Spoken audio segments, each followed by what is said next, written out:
Hey everybody, welcome! Hope you're all doing fantastic today. So welcome to the Warhammer World Championships, and I'm really excited. So here we are going to be in, I believe, round 3 of the very first tournament that we have here. So let's have a look. So we are going to be having Thunderwolf from VM, which is going to be a clan here in the multiplayer scene, going up against Sandwich. Now, I know nothing about either of these guys, so I'm really excited to see. And to be quite honest, domination is something that I'm probably 70-30 split, 70% land battles, 30% domination.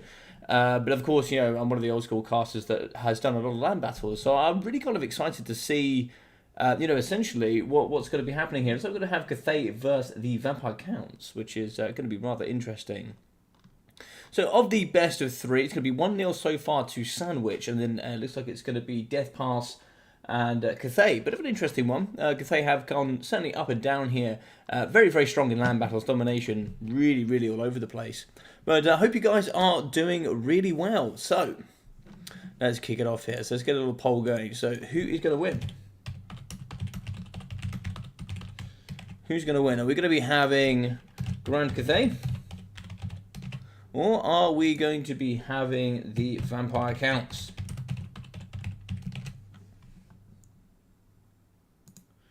So I think here, Vampire Counts obviously getting a lot of their stuff nerfed and a lot of things changed. Healing certainly has been hopefully more balanced here. Should be interesting to see how well they're going to stack up in this match. I still think it's going to be heavily Vampire Count favoured, but you know, only time will tell, really. So have you guys been finding it so far?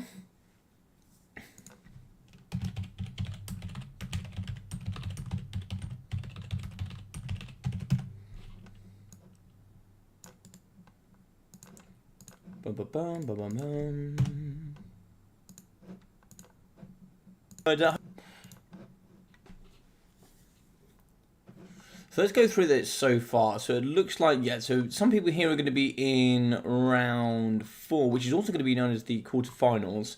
We have Ranger already there in the bottom side. We have another name there with some wording that I don't understand. But it's like I'm not sure what happened there. It looks like it's going to be a 0-0 from him and Houseplant. So this guy's also made it. And then we're going to be having Yuck Lin, who actually beat one of the ODM players, Tzeentch, who I know is a really good, well-renowned player in the multiplayer scene for land battles. I know he hasn't had too much experience in domination, but it's quite surprising that you know, this Yuckling guy that I've not seen play before must be rather strong indeed. But the tournament really has moved on with good pace.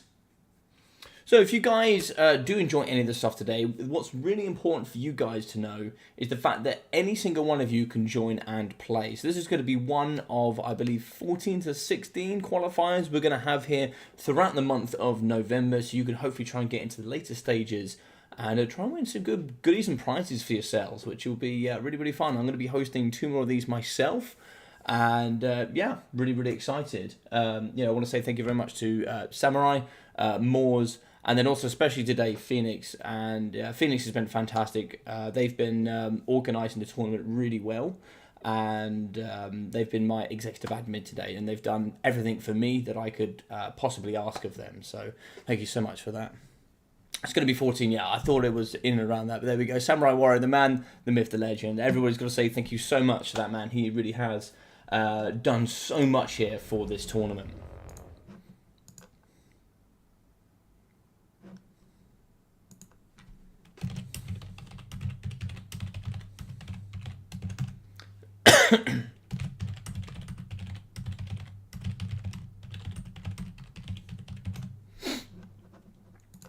Alrighty, I think we're all good to go. Looks like we're going to be in.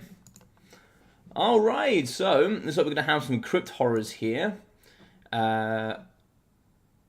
No, wait for the program to respond, please. Oh no, don't crash.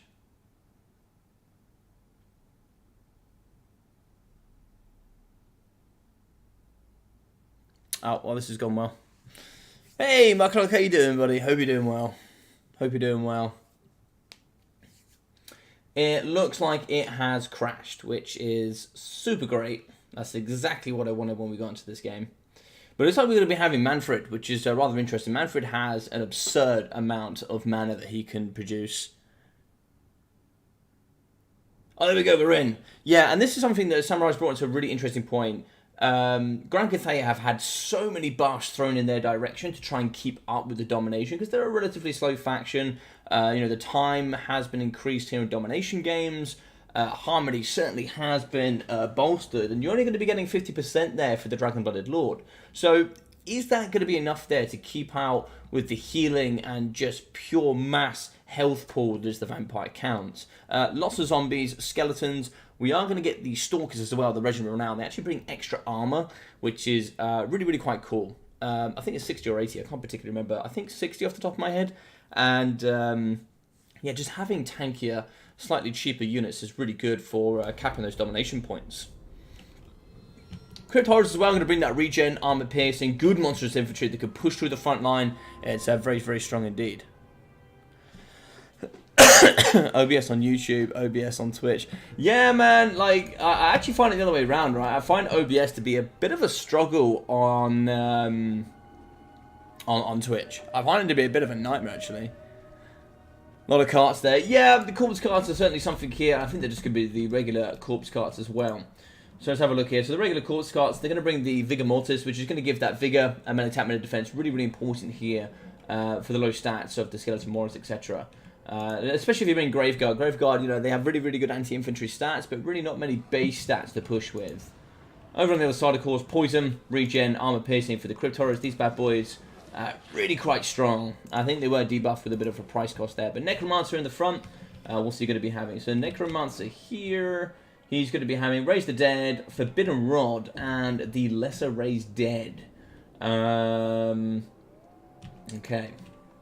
Is he going to be the only one? No, we're going to have another Necromancer. So it's like they're going to be kind of using the batteries of the Forbidden Rods here as much as possible to get as much mana as they can. And we're also going to be having, of course, Manfred. He's also a mana battery himself. If I could actually click on him. There we go. Yeah, so he's going to be having Life Leeching to give him more power reserves, as well as the Sword of the Unholy Power, which also gives more power reserves, power recharge rate. And I was very surprised he doesn't have Greater Arcane Conduit. Maybe that'd be a little bit unfair. But still, he's going to be having lots of abilities. So it's going to be Invocation, more summons, and then the Wind of Death, which is rather interesting. Over on the other side, we're going to go for a bit of a close quarters Jade Warrior shotgun combo with the Iron Hell Gunners pushing forward. In Sky, the Dragon-Blooded Lord is going to be having the summons of the Talons of the Night. Very good there. Magic damage, loads of armor piercing.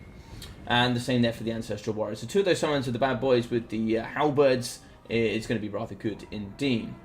So it looks like the scales of the Celestial Court for that physical resistance. Bit of an interesting one. Quite a lot of magic damage here coming forward from the vampire counts. So it should be interesting to see how they get used. So it looks like we're also going to be already having the ability of the Rod coming out. Both Rods coming there from the Necromancers. Just going to get as much mana as quickly as possible. So Sandwich is going to be moving around. And looks like a lot of the forces here coming to Domination Point 3. Maybe feeling he can't fight in the middle. And we are going to have the Righteous Lancers. Now the big bad boys here with the physical resistance thanks to Guardian is going to be quite handy there for the Flying Lord choice. So they're going to be fussing around, just keeping Manfred busy, making sure he can't do anything stupid here. No Spirit Leech, so not going to be punishing too much here on those Righteous Lancers. In the middle, Crypt Horrors going to be moving on the right-hand side. I think they're going to be very much afraid of Cannon Fire getting summoned in the backside. Of course, you know, any of those Grand Cannons will really thump up against a lot of the forces and the slow forces that are the Vampire Counts. Now, Vampire Counts, of course, very slow. They're going to move here to Domination Point 3, but what do they have here to capture over on the left-hand side? Domination Point 1 is not going to be fought over here. One unit of the Jade Warrior Halberds are going to be ready. To be fair, I've seen Woodell's managed to kite in the Domination game and then come back at the last moment with a triple cap. That can't be contested. Yeah, indeed, indeed. Mr. Dog, how are we doing, my friend? Hope we're doing well. Yeah. And that's the nice thing with it being slightly extended. You know, you've got a few more elements of play. You know, of course, the kite game didn't really used to be too much. The game just wasn't long enough, really. So it looks like we're going to capture in the middle. The ticket's going to go straight forward here for Grand Cathay. So it looks like here Thunderwolf is going to be taking the lead. And the big problem here is these Jade Warriors are very scary. If you bring them here with the Harmony buffs, there's going to be 6 leadership, melee defense and melee attack here in the middle. And you can see they've got some really formidable stats, especially with that stance giving 10 extra armor. they actually become quite juggernauts on the front line, and they can be a bit of a nightmare. Domination point 3 has been captured here on the left-hand side, but domination point 1 now going into the favour of the halberds on the right there with Grand Cathay. Now, of course, no comeback mechanic. 2,200 tickets, I believe it's going to be for Thunderwolf. So that's going to be a lot in the back pocket. And sometimes saving up some of those resources is really good, because you know if you need to bring in something very special, you have that in the pocket ready to go. So in the front, looks like maybe we're trying to see if we can catch on top of Manfred. Manfred's going to be going back and forward, you know, kind of leg in, leg out, shake it all about. But he is going to get caught here by the Righteous Lances, and more Crypt Horrors to the battlefield. Very interesting play here on the right-hand side. So we've now captured domination point 3, but now everything's coming towards the middle. Looks like we do actually have some closer Crypt Horrors, but these ones seem to be coming round the corner to domination point 3. That's a bit interesting. Of course, that's going to be a long distance for them to get around. And then maybe now it's just going to be a push on the middle. I think that would probably be the way to play. And it's like in the backside here, we use a considerable amount of money to summon the Jade Warrior Halberds, double Jade Warrior Crossbows, and then a unit of the Jade Lancers. Now, Jade Lancers, really good, heavily armoured roadblocks with good mobility, so they can certainly get around the corner here, through the trees, and all over this domination point 3. Now, of course, Cavalry don't have the best capture weight in the game. I'm very interested to see this slow push coming forward from Grand Cathay. I mean, we're going to be 180 tickets now to 90, so we're going to be doubling the lead there of the Vampire Counts, and considering how slow they are, I do wonder how they're going to get in. It does need to be a slow, calculated push at the top here. And so we're going to get the Tithe Zombies. So going for some tanky boys in the middle. These boys brings, you know, extra models. I think it's, what is it, 120 normally? It's 160, so going up to 200 plus the physical resistance just makes them, you know, a bit of a heavy meat sack. Aldomo, how we doing? A sandwich RTK. How you doing, Cypher? How you doing, well, buddy? Of course he's RTK. Nice, nice. A bit of RTK VM action. We love that. We love that. So fluttering in the top, it looks like Manfred is trying to get away here. He's taking a little bit of damage. Righteous Lancers probably want to keep nice and close here to the Dragon Blooded Lord. And that's quite nice here for Grand Cathay. You know, they certainly have the aerial dominance, plus also the shotguns and the crossbows in the back. And this is a really fortified position for Cathay. So now we're going to be diving forward with the Vampire Counts. And, you know, there's a couple of angles here to work with. We can certainly get in and around these little pocket holes that have been opened up. The Iron Hell Gunners are really going to produce some good armor piercing. I don't know, maybe Wind of Death here might be the way out of this. You know, Wind of Death down the line of maybe some crossbows or some front line to kind of burst through the pocket nice and quickly. There is so much chaff here, I'm not too sure if it's going to be enough DPS to get through this front line. So Iron Hell Gunners firing in the front, just deleting those zombies. Zombies very good at just removing that vigor from all these good units, such as the Jade Warriors. And nicely here, Crypt Horrors being left in from behind, so, you know, they're not taking too much damage on the approach. Crypt Horrors are going to be thumping into the front line, so here we go, down in the middle. So lots of work going on the front.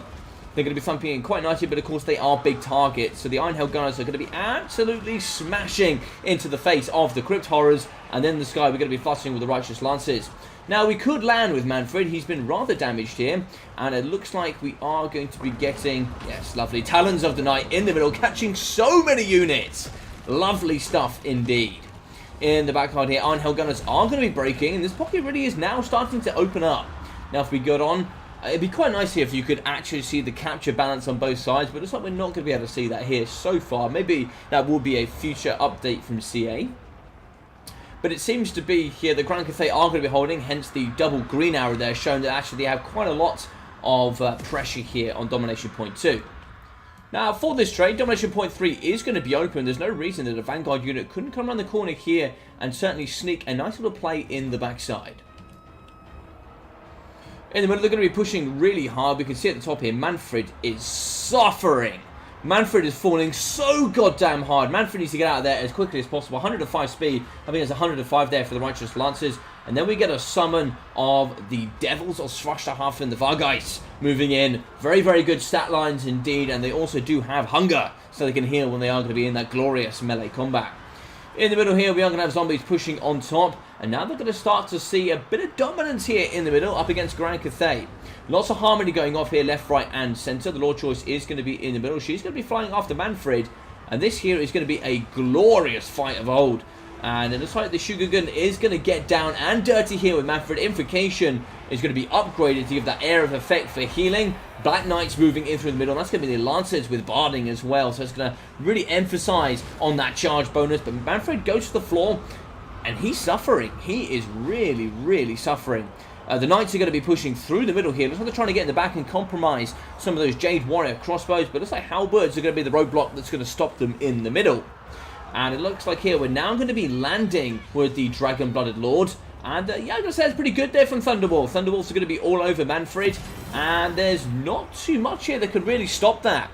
In the middle, we are going to be having some of the Crypt Ghouls. And in the back, we are going to have the Dire Pack Wolves. So they're going to be diving down. And they could do a bit of work here up against the Dragon-Blooded Lord. A unit of the Ancestral Warriors in the middle. They're going to be diving up against the Dire Packs. The Dire Packs don't have magic damage. So that physical resistance really going to pay dividends in the middle. So one cheap unit has been summoned. It's going to compromise here in the pocket. And there we go. Vampire counts now starting to take ascendancy in the middle. But here we go. This is exactly what I expected. As soon as you start losing the middle, and you can see they've just fully pushed everything into the middle. Peasant Spearmen and Peasant Horsemen coming over to the right-hand side. Domination point 3. And this is looking pretty rough for the Vampire counts. In the sky, Fellbats coming across. We see the Crypt Horrors as well now going to be moving into the battlefield. In the middle, Jade Warriors here going to be still holding on the point. The Dire Pack Wolves really are suffering. I do not believe... No, they don't count as large. Crossbows in the backside, they're going to be firing into the middle. It's going to be 780 tickets up against 400. So, you know, just about holding on. But I think there's going to be a triple cap here. And that's probably going to be GG's, I think. With the triple cap, I think that's the end of the game. I don't think we're going to be seeing too much here coming back from Sandwich. Jade Warriors in the backside here. Some Jade Lancers as well, just kind of hanging around, acting all cool. I think this is really lucky. Just one unit of the Jade Warrior Halberds over on the left, I think is just super lucky there for Thunderwolf. The fact that he's got away with that is quite insane, actually. The Counts are going to be fighting in the middle. They might take this. It's pretty damn even. And, you know, infantry units, Peasant Long Spearmen, Jade Warrior Crossbows will move on to the point just to hold it, get those points, and move through. Lord Choice is going to be alive. And Manfred's still holding on, which is, you know, quite a feat in itself. He's going to be coming near to healing cap. In the backside here, we do see some Skeleton Spearmen. Now I'm going to move to the left, but I think it's going to be just a little bit too late. Peasant Horsemen going to be holding for sure. Just one unit of the Peasant Long Spearmen to come through this way. And this is pretty well held, I think. This is pretty well held. Iron Hill Gunners now going to move onto the pocket. And it looks like it's still going to be showing green. So Grand Cathay still going to be holding the middle. And it's just sadly no tickets coming forward from the Vampire Counts. I did not see that from the Wind of Death. I did not see that. But that would be hilarious if he actually did that. Dragon-Blooded Lord coming across through here. Looks like just going to be chasing up against Manfred. We have some of the Dire Pack Wolves. That's good. They have good bonus first large here in the middle. Not actually too sure what the bonus first large there on these bad boys is. I think it's, you know, pretty... Yeah, 14 is pretty significant. You know, it's going to be above Spearmen. So it looks like it's just in the middle here. We're now going to be in the Vampire Counts. The Vampire Counts have managed to capture the middle. So tickets now are going to be in the ascendancy. Domination point 1 here is going to be captured. Maybe Skeleton Spearman coming across. I don't know. Zombies have been summoned. We are going to have the Dire Pack Wolves fighting, but it looks like the Peasant Horsemen are going to be holding. Fear will be a player here in the middle, that's for sure. These War Beasts, though, are struggling, and they might start going into a bit of a critical state here. Only 5 leadership. They really need more support. Skeleton Spearman coming across. Now, that's probably going to be able to capture quite nicely, but it looks like more Jade Lancers moving through, and I don't think the Skeleton Spearmen are going to have enough. There we go. Bonus for charge 14. AP is just not enough there for me to take on those heavily armoured cavalry units. In the middle, the Crypt Horror is going to be fighting here alongside zombies. Necromancer as well. The Corpse Cart still going to be alive in the middle. Quite interesting, we don't see a healing Corpse Cart. I think that would have been quite nice, you know, just to have that added healing here in the middle. Just make them just that little bit tankier, you know. But you can see Crypt Horrors coming to the healing cap, and that is one of the scary things about the Vampire Counts, is how often they really get to their healing cap. In the middle, we're going to have Fellbats fighting here. Nice compromisation on the Iron Held Gunners. But 1,220, now 30, coming forward for Grand Cathay. We really need to dominate here on this capture point. We can see that in the backside, some of the Peasant Horsemen still going to be fighting. Apparently we're capturing here with just one unit of Jade Lancers. I mean, most of these are quite beaten up, to be fair. But, yeah, apparently the Skeleton Spearmen are not going to be enough. Well, if we've got more on the backside, but also we've just got more Peasant Horsemen. And the more time we can buy here, the better it's going to be for us in the later stage. Right, so on the right-hand side, Direwolves here. And it looks like we are going to have a unit of the Righteous coming across. They'll dumpster on the Direwolves pretty quickly. Over, we're going to have some Crypt, some of the Crypt Ghouls. I think the Regiment Renowned have Vanguard. Oh, these have Vanguard as well. Okay.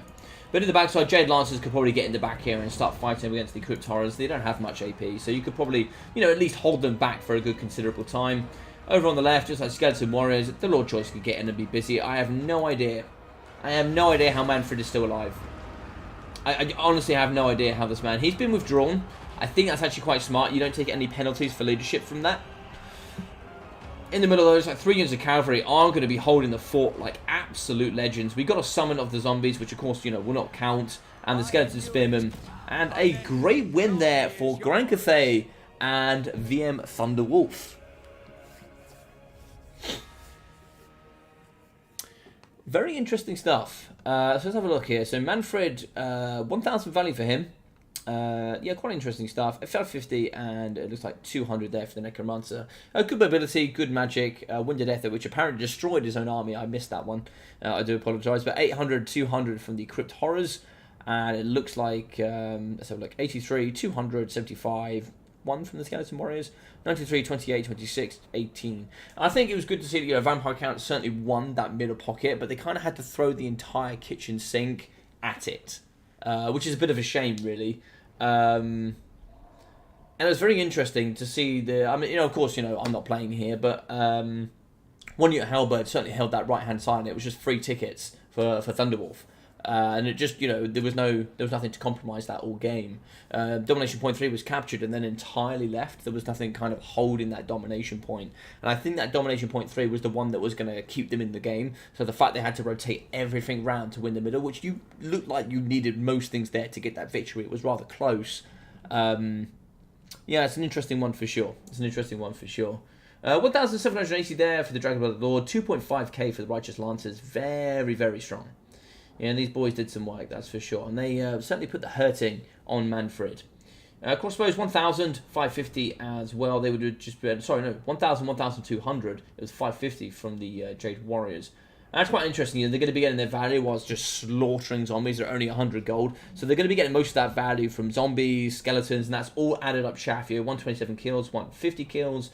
These boys really just do hold the front line. 1,600 for the Iron Hell Gunners, 200, 350, and then, you know, 800. So in the back pocket, Jade Lancers, I just think are very strong. You know, they've got great mobility. It's not super, super fast for cavalry, but, you know, they just bring the armor, and it's something, you know, heavily armored large targets is something that Vampire Counts, you know, really struggle with. 124 kills, 900 for the Jade Halberds. 1.9 and 1,000 there for the Jade Warrior crossbows. And of course, you don't have to pay for shields for them. You know, so they come in nice, cheap, and cheerful, and they just did the work. 450, 68, and looks like 9 there for the Peasant Horsemen, and of course, lots and lots of cheap Peasant Long Spearmen. So 600 for the Devils. We're going to get 230 for the Black Knights, 550, 550 there for the Crypt Horrors, 275, 180 for the Crypts, and then Regiment Renown coming in at 150. Yeah, nothing really too much to write home about.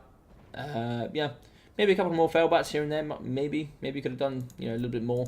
I think the Devils came out a little bit too late for me. I think Manfred was quite exposed for quite a while. I think having the Devils or even just some cheaper units of Vargeist in there could have been really nice to support Manfred. Because Manfred certainly got bullied in that matchup. He got bullied quite hard. Good stuff. So the next map, let me check here for you guys. So it's going to go to game 3, which is super awesome. That's super awesome stuff indeed. Game 3 will be Eye in the North. Yes, this is quite an interesting one. In fact, live on top of a rock.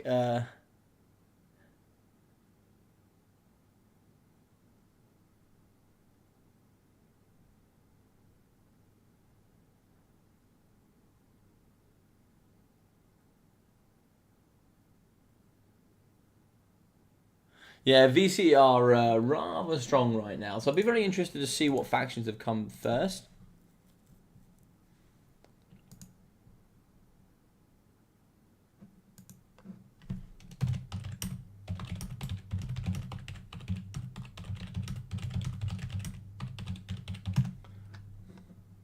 Cool. I'll message the chaps just so we can see like picks and bans and stuff, so we're kind of up to date with what they're doing.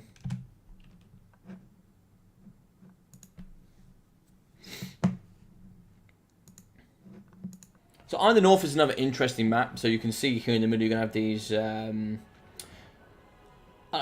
kind of like 4 drop-offs actually, but in the middle there's going to be a nice domination point here, and then kind of 1 home flag on either side. And it really comes down to this kind of mosh pit in the middle. And if you've got a mobile force, you really can get to that home flags if you're not protected correctly, because it is on one side of the battlefield. So, for example, if you're starting in one corner, your home flag will be close to you, but actually be on your opponent's side of the battlefield. So, if they've got some good mobility to come across, they really can challenge it. And, I've seen triple caps on here quite often. So, interesting, the Vampire Counts has gone from Sandwich. I'm sure Thunderwolf played Vampire Counts to begin with, I would guess.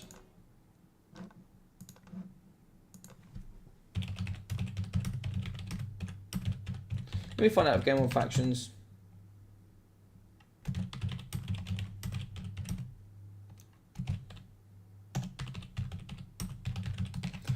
So I'm trying to find out what the Game 1 factions were, and then also what the global bans were. That'd be quite interesting to see. Try and find out what's going on there.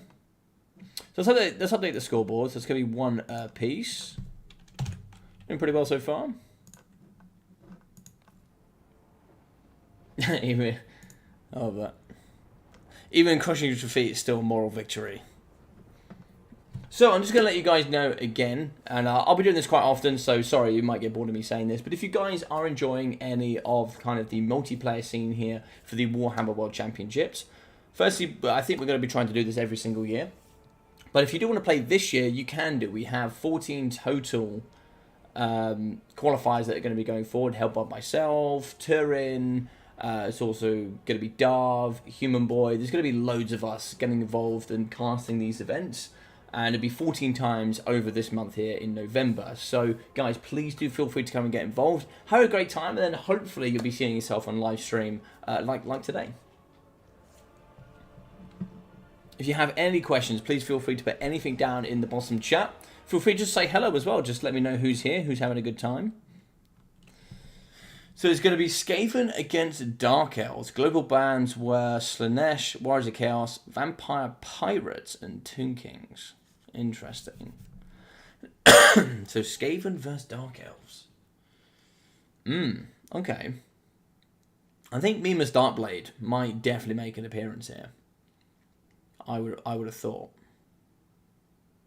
You're probably thinking like Deathmaster, Snicketch maybe, or there is, yeah, maybe Deathmaster could be a good way to kind of counteract that.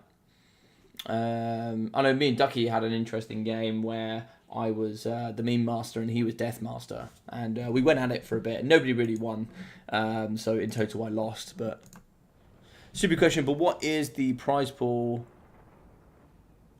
Hey, the prize pool. I'm not too sure. I don't know if Samurai is going to be able to say that now. I don't know if we're holding on to that, but if I can answer that, I will answer that. Let me just double check and see if it has been announced in any of the pictures.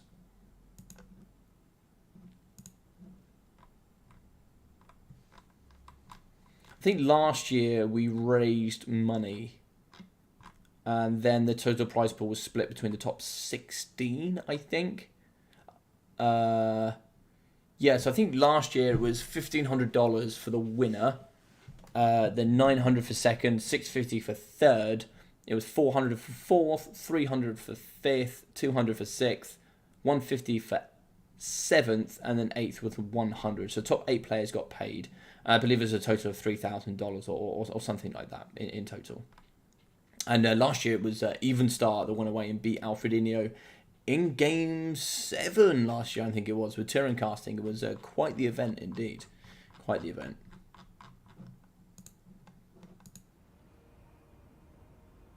Yeah, it was a couple of thousand, yeah.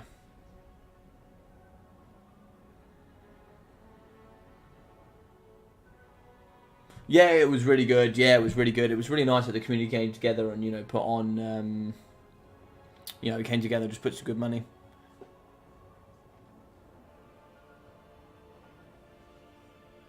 Yeah, I thought that might be the case, Samurai. Yeah, I thought that might be the case.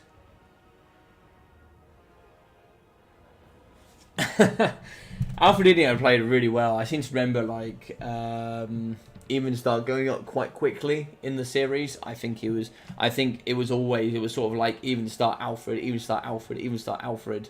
And it was like game 6, Alfred brings it back, and it's like, could Alfred bring it back, or something like that. Or it went like 3-0 up to even start, and then Alfred came back. I can't remember. I remember it being very back and forth, or it was almost a complete turnaround. But it was. I'm sure Alfred loves you, Zypher. I'm sure he loves you. Gents, are we building armies?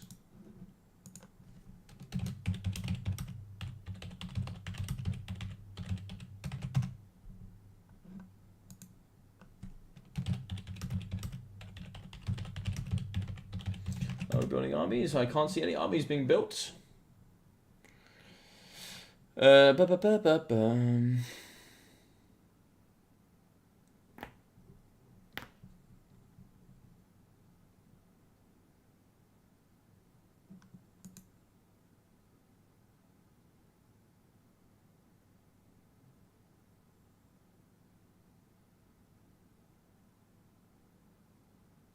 Oh, I do apologise. It looks like game 1 was Skaven into Dark Elves. I do apologise. I thought that was the game we're doing now. So no, it looks like he goes Empire, High Elves, Rats, and bans Wood Elves.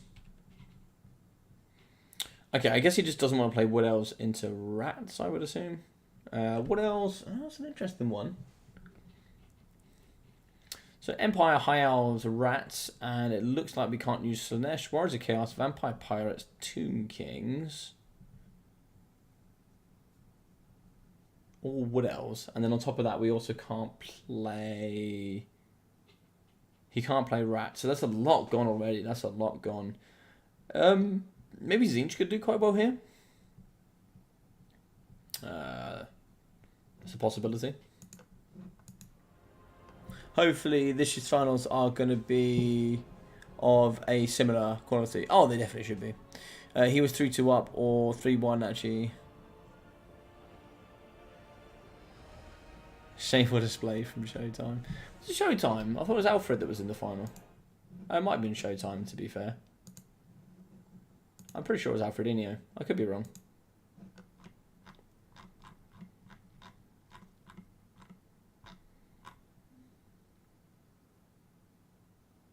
Yeah, Showtime came 3rd.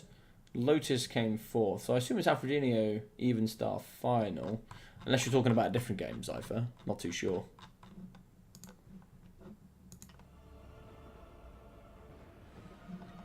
Alright, gentlemen.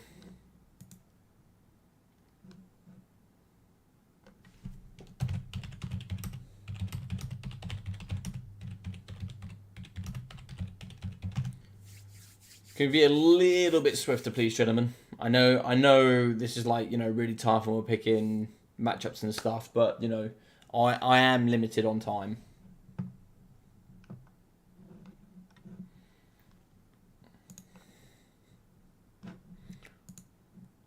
Oh, it's interesting. It looks like Vampire Counts. Everyone thought Vampire Counts was going to win.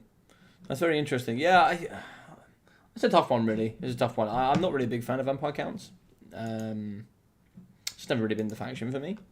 But I can totally respect those that play it. You know, you've really got to know the game inside and out to play the Vampire Counts.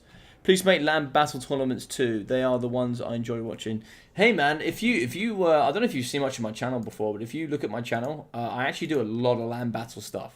A lot of land battle stuff. So if you actually go onto my channel and give it a watch, you'll actually see that I do lots of videos in regards to land battles. So at the moment as well, for those that enjoy it, I'm doing land battle tournaments. So for example, myself and the ODM guys get together and we'll be doing things like, we went through the High Elf Slaanesh matchup. We also went through the Tzeentch Dark Elf matchup. What else have we done? We've also done Skaven versus the Warriors of Chaos matchup. Most of my replays recently have been land battles as well, and I also do cast the ODM land battles. So It's probably best that you look at my content first, but yeah.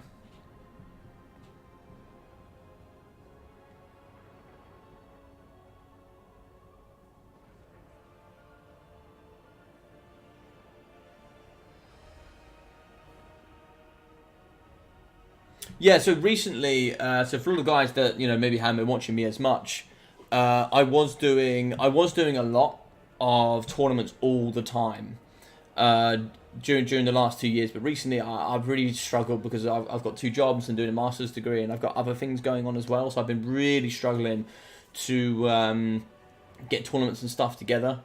But that's why I'm really excited that I'm now at the point that I can do WWC and stuff like that.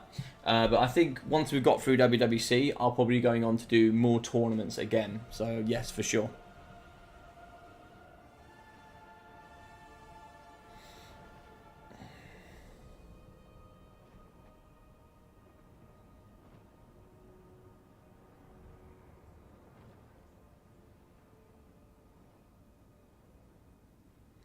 Yeah, I believe Mark Clark. Obviously, it's not confirmed yet, but if there certainly is going to be a WWC land battle tournament, I certainly will be part of that. Certainly will be. Certainly will be. So it looks like it is going to be Tzeentch from Sandwich, I believe.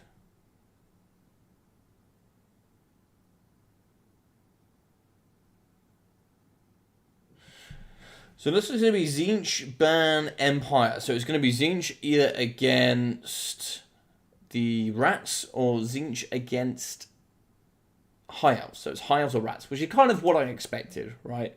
I kind of expected that sort of outcome. I could see the Rats struggling to deal with Tzeentch. I think I'd probably go High Elves here. But it look because also you have some good units that also have good magic resistance against the Tzeentch. I could see Skaven struggling here, but it looks like it's going to be Skaven. Indeed, Mr. Michael, indeed. We don't have Tzeentch. So, Tzeentch for Skaven, gentlemen. What are we thinking?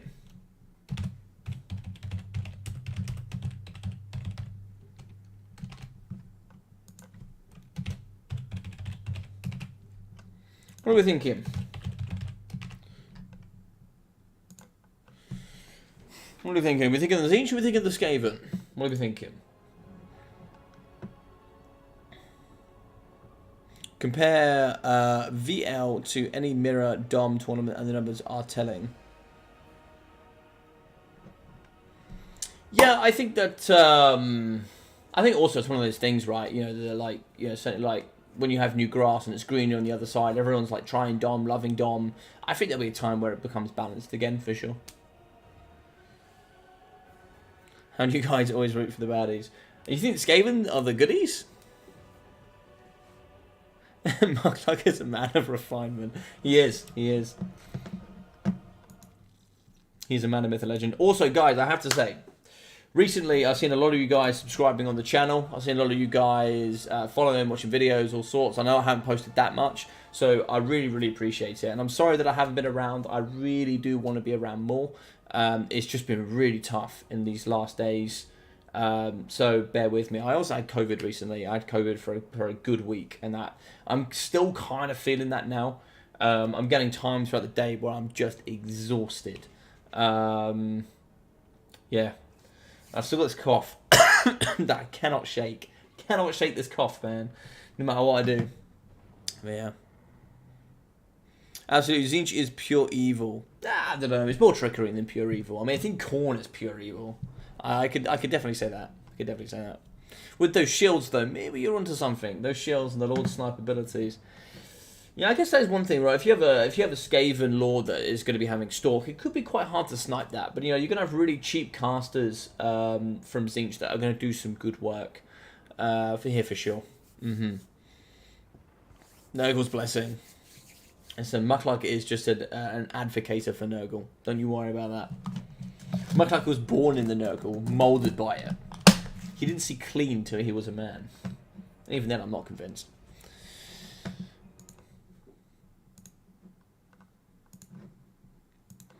So it looks like most of you guys are thinking Tzeentch at the moment. And I would be tending to agree with you. I would be tending to agree that Tzeentch certainly have probably going to have their way with this.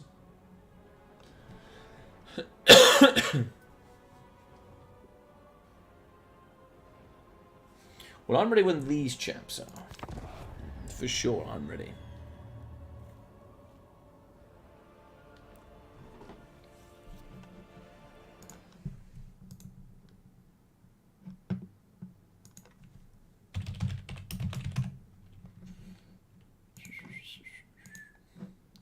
All right, let's have a little update here with the Total Tavern. See how we're getting on. So the Total Tavern, let's have a look where we're at right now. So it looks like Yucklin's still going to be waiting for the Parakeet and Deadly Dude round 3. It's going to be Samurai style against the Nobots. Houseplant looks to be ready. Oh, looks like Houseplant actually won that one. There's a bit of a glitch in the matrix there. So Houseplant, you know, very, very good RTK player. He's someone that's, you know, really come on in the scene over the last year or so. Blood Penguin Ranger looks to be kicking off now. It looks like Ranger actually got the victory there over the the big man, the myth, the legend, Void Lols. You know, very, very strong tournament player. But yeah, good win there from Ranger for sure. You know, I played against Void many times. He's a very, very strong competitor. But Riffle Shuffle also going to be taking the victory, going there into the quarterfinal. And the winner here between Thunderwolf and Sandwich will be joining us on stream, I'm sure. Because Riffle Shuffle, also a man that is strong with the force here. That's for sure. My character was tempered in the fiery crucible of pestilence in the Plague Garden. Logic is correct. Indeed, indeed. He was born by pure pestilence corruption, moulded by it. Papa Nurgle brought him in with his grubby arms and said, "Here, boy, you're with me now. You're with me." Alrighty. So Sandwich is ready. The forces of Tzeentch and Chaos are going to come on to the forces of Chaos and Skaven. But I really wonder here if the Squeak God is going to be, you know, pulling one out today. I don't know. I don't know. I don't know. But yeah, if you guys are looking for a bit more of the Warhammer action, which I could certainly expect from you guys, you know, I can see you guys being fellow enjoyers of bloodbath and slaughter and carnage. Let me invite you all here to the server. So, no limit on that. And let's also get the Never there. Generate link, copy. So if we go here, this is going to be a copy to the WWC Discord. So if you guys want to hop onto the Discord, you want to join, you want to play, you want to get involved here with some of the future events, do feel free to let me know. Do feel free to let me know. So, oh, no Lord choice. No Lord choice from Skaven. I actually don't hate that. I don't know if I like that either. Ooh, really? I guess it's just going to get sniped. We are going to have a chieftain on a bone breaker though. Where is that Lord choice and what faction, what unit is it on?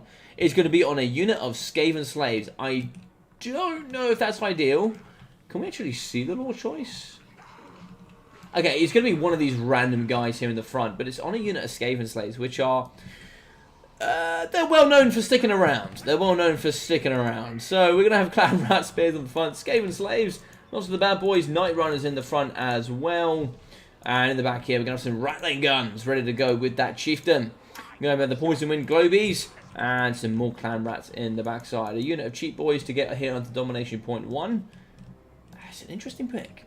That's an interesting pick. So in the sky, we are going to have the Exalted Lord of Tzeentch Magic. The big bad bird in the sky, KFC, well and truly represented here with the Greater Arcane Conduit. Blue and pink fire here with the Portal Glyph. On the side, Marauders, this is giving mass Marauders and Blue Horrors, I'm sure. This is just definitely the way to play. So the boys here are going to be ready, and a unit of Spawn in the middle, which are going to be bringing Fear. One Regiment Renown would have been quite nice. A bit of terror on the battlefield never hurts against Skaven. Over the left-hand side, we're going to be seeing some of the Blues. Yeah, I'm kind of favouring Sandwich at this moment. I'm kind of thinking he's got the recipe of disaster, but, you know, time will tell. Time will tell. Still an idea. No Lord lost penalty. Yeah. Indeed. Indeed. I mean, it's one of those ones that... yeah, it's a tough one, really. Oh, nice damage there on the Exalted Lord of Chicken. Yeah, that's going to be well and truly beefing the bridge here of the Exalted Lord. Blue Flame coming forward. That's going to be tackling the Rattling Gunners. And this guy is about to get beamed out of the sky. That's a lot of gunfire for not hitting there. Huh. The gunfire. It's a lot of gunfire. No healing as well for the big chicken. So any damage here is... oh, I love that. Any kind of damage here is also going to be permanent, which is going to be rather painful. So, Council Guard Storm Vermin. So, the big bad boys of old, the unbreakable men of rats. These aren't rats. These are just men in big, heavily armored suits. Don't let them fool you. But, yeah, these bad boys, unbreakable. Guardian as well. So, I was, of course, having no Lord choice. You pay quite a lot there for the Council Guard. But, you're paying for their unbreakable, of course, to hold that domination point. 30 seconds before we open up here. And, Sandwich, or Sandwich, sorry, I should call him, is looking good. I would say... Probably wants a little bit more domination here on the map, I would say, pardon the pun. But I definitely want him getting forward a little bit more and kind of, making a bit more, getting more control here of the map. Point 3 is going to be open. Not quite taken yet. Wouldn't mind seeing a Marauder or two, certainly getting around the corner here and taking advantage of this open, juicy point area. In the middle, though, Skaven are going to be doing what Skaven does best, just pouring rats in every single orifice possible. And in the middle, we are going to be having Marauders coming around the pocket to try and see if they can get on top of these Skaven slaves. Night Runners in the middle, they're going to be throwing all of those ninja death styles with poison. They've just been dripped in some of the dirtiest stuff you could think imaginable. But in the middle, we're now going to have the Chieftain moving in with some poison with Globadiers. Blue Fire coming down, are going to be shooting into this fest pit of rats, as they're going to be shooting down and doing all of the good damage. Blue Flame coming down on top of the Chieftain. A little bit of damage, not really too much to write home about. You can see they're reducing that armor, but, not really that much. Pink Flame down the line, lovely damage up against the Night Runners. Eat that, is what he said, I'm sure, when he cast it. Over on the right-hand side, we're going to see Tzeentch taking over here. Some of the Weird Spawn now. So the boys with Terror going to be charging forward, and that's a bold pick there from Thunderwolf. Yeah, I would certainly be running tail between legs here, because the Weird Spawn are going to bend you over. You may have 100 armor, but they have armor sundering. So good luck there with that. Yeah, that's looking pretty painful. That's looking pretty painful in the middle. That's pretty unfortunate there for the VM man. In the middle, then Marauders going to be charging forward. Now, this could be a nice, good, slow push together, collapsing from multiple angles. It's going to look pretty decent here. So Council Guard, I think it's a bit of an interesting one. Certainly want Council Guard moving forward into this gap, and then creating, kind of a nice defensive line here with, some of the Poison Wind Globadiers in behind. And then they're definitely going to be wanting to shoot in and over the top. That's going to be a nice hold there with just 2 units. That'll do very, very well indeed. In the middle, we certainly want to be blocking off these entrances. And then that's going to be looking pretty difficult for Tzeentch. But Tzeentch here going to have a lot of ammunition in the back pocket. Taking a fair amount of time to use it. So, damage profiles 1.7k for Thunderwolf. So he's going to be in the ascendancy so far. Up against 960 there for Sandwich. In the middle, we're going to have Wolfrats just hanging around. In the middle, we are going to have Ickit Claw get summoned through as the extras. And he's going to be going around on the Doom Wheel, diving and just being manic and kind of chanting all weirdness as he does. So firing in the sky here really causing a bit of a problem for the Exalted Lord. He's going to be going down pretty low here, 5,700 HP. Not looking super comfortable.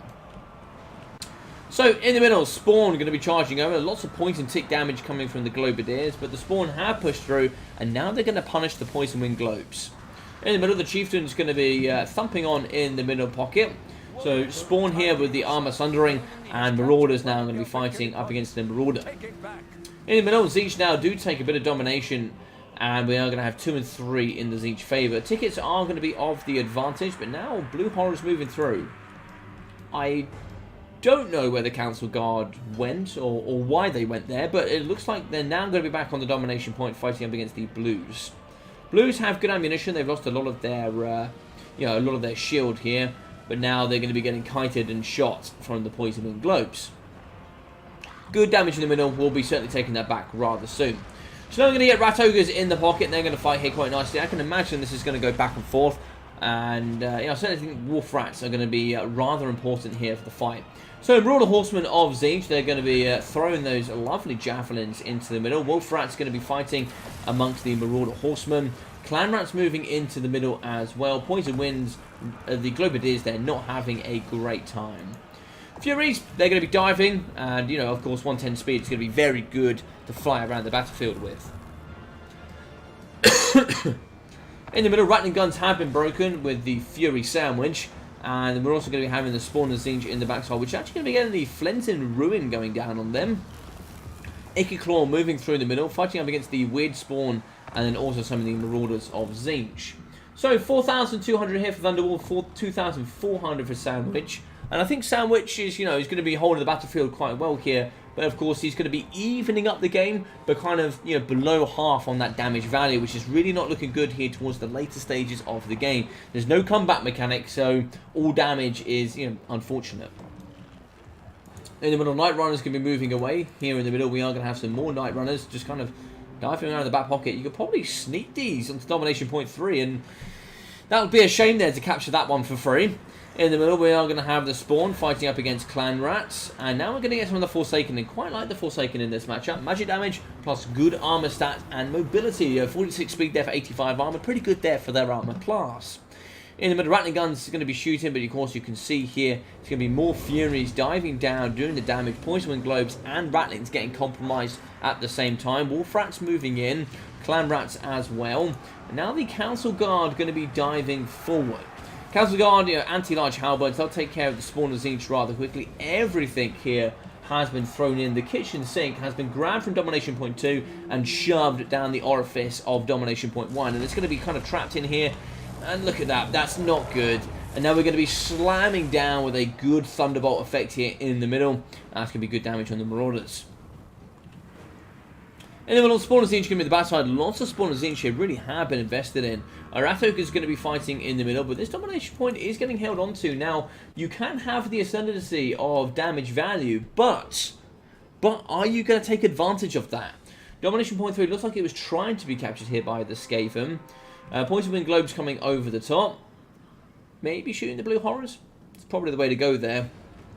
Clan Rat Spear certainly will deal with the Marauder Horsemen. And it looks like here Rat Ogre's just going to be hanging around here in this pocket. You definitely want those getting involved and being busy. You really don't want those hanging around too much. More Wolf Rats coming forward. Got to be careful. There's a lot of mobility and not too much sustainability here on the Domination Points. Now we are going to be holding with the Poison Wind Globes. It looks like they are going to be breaking and dying there, but there's just going to be more of Chaos Chariots with that mobility coming forward, and they'll deal with the Poison Wind Globes rather easily.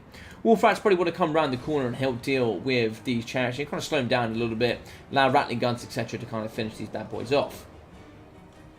Council Guard moving through, they'll do some really, really good damage here. They should finish this off rather quickly, and then there'll be good pressure on Domination Point 2.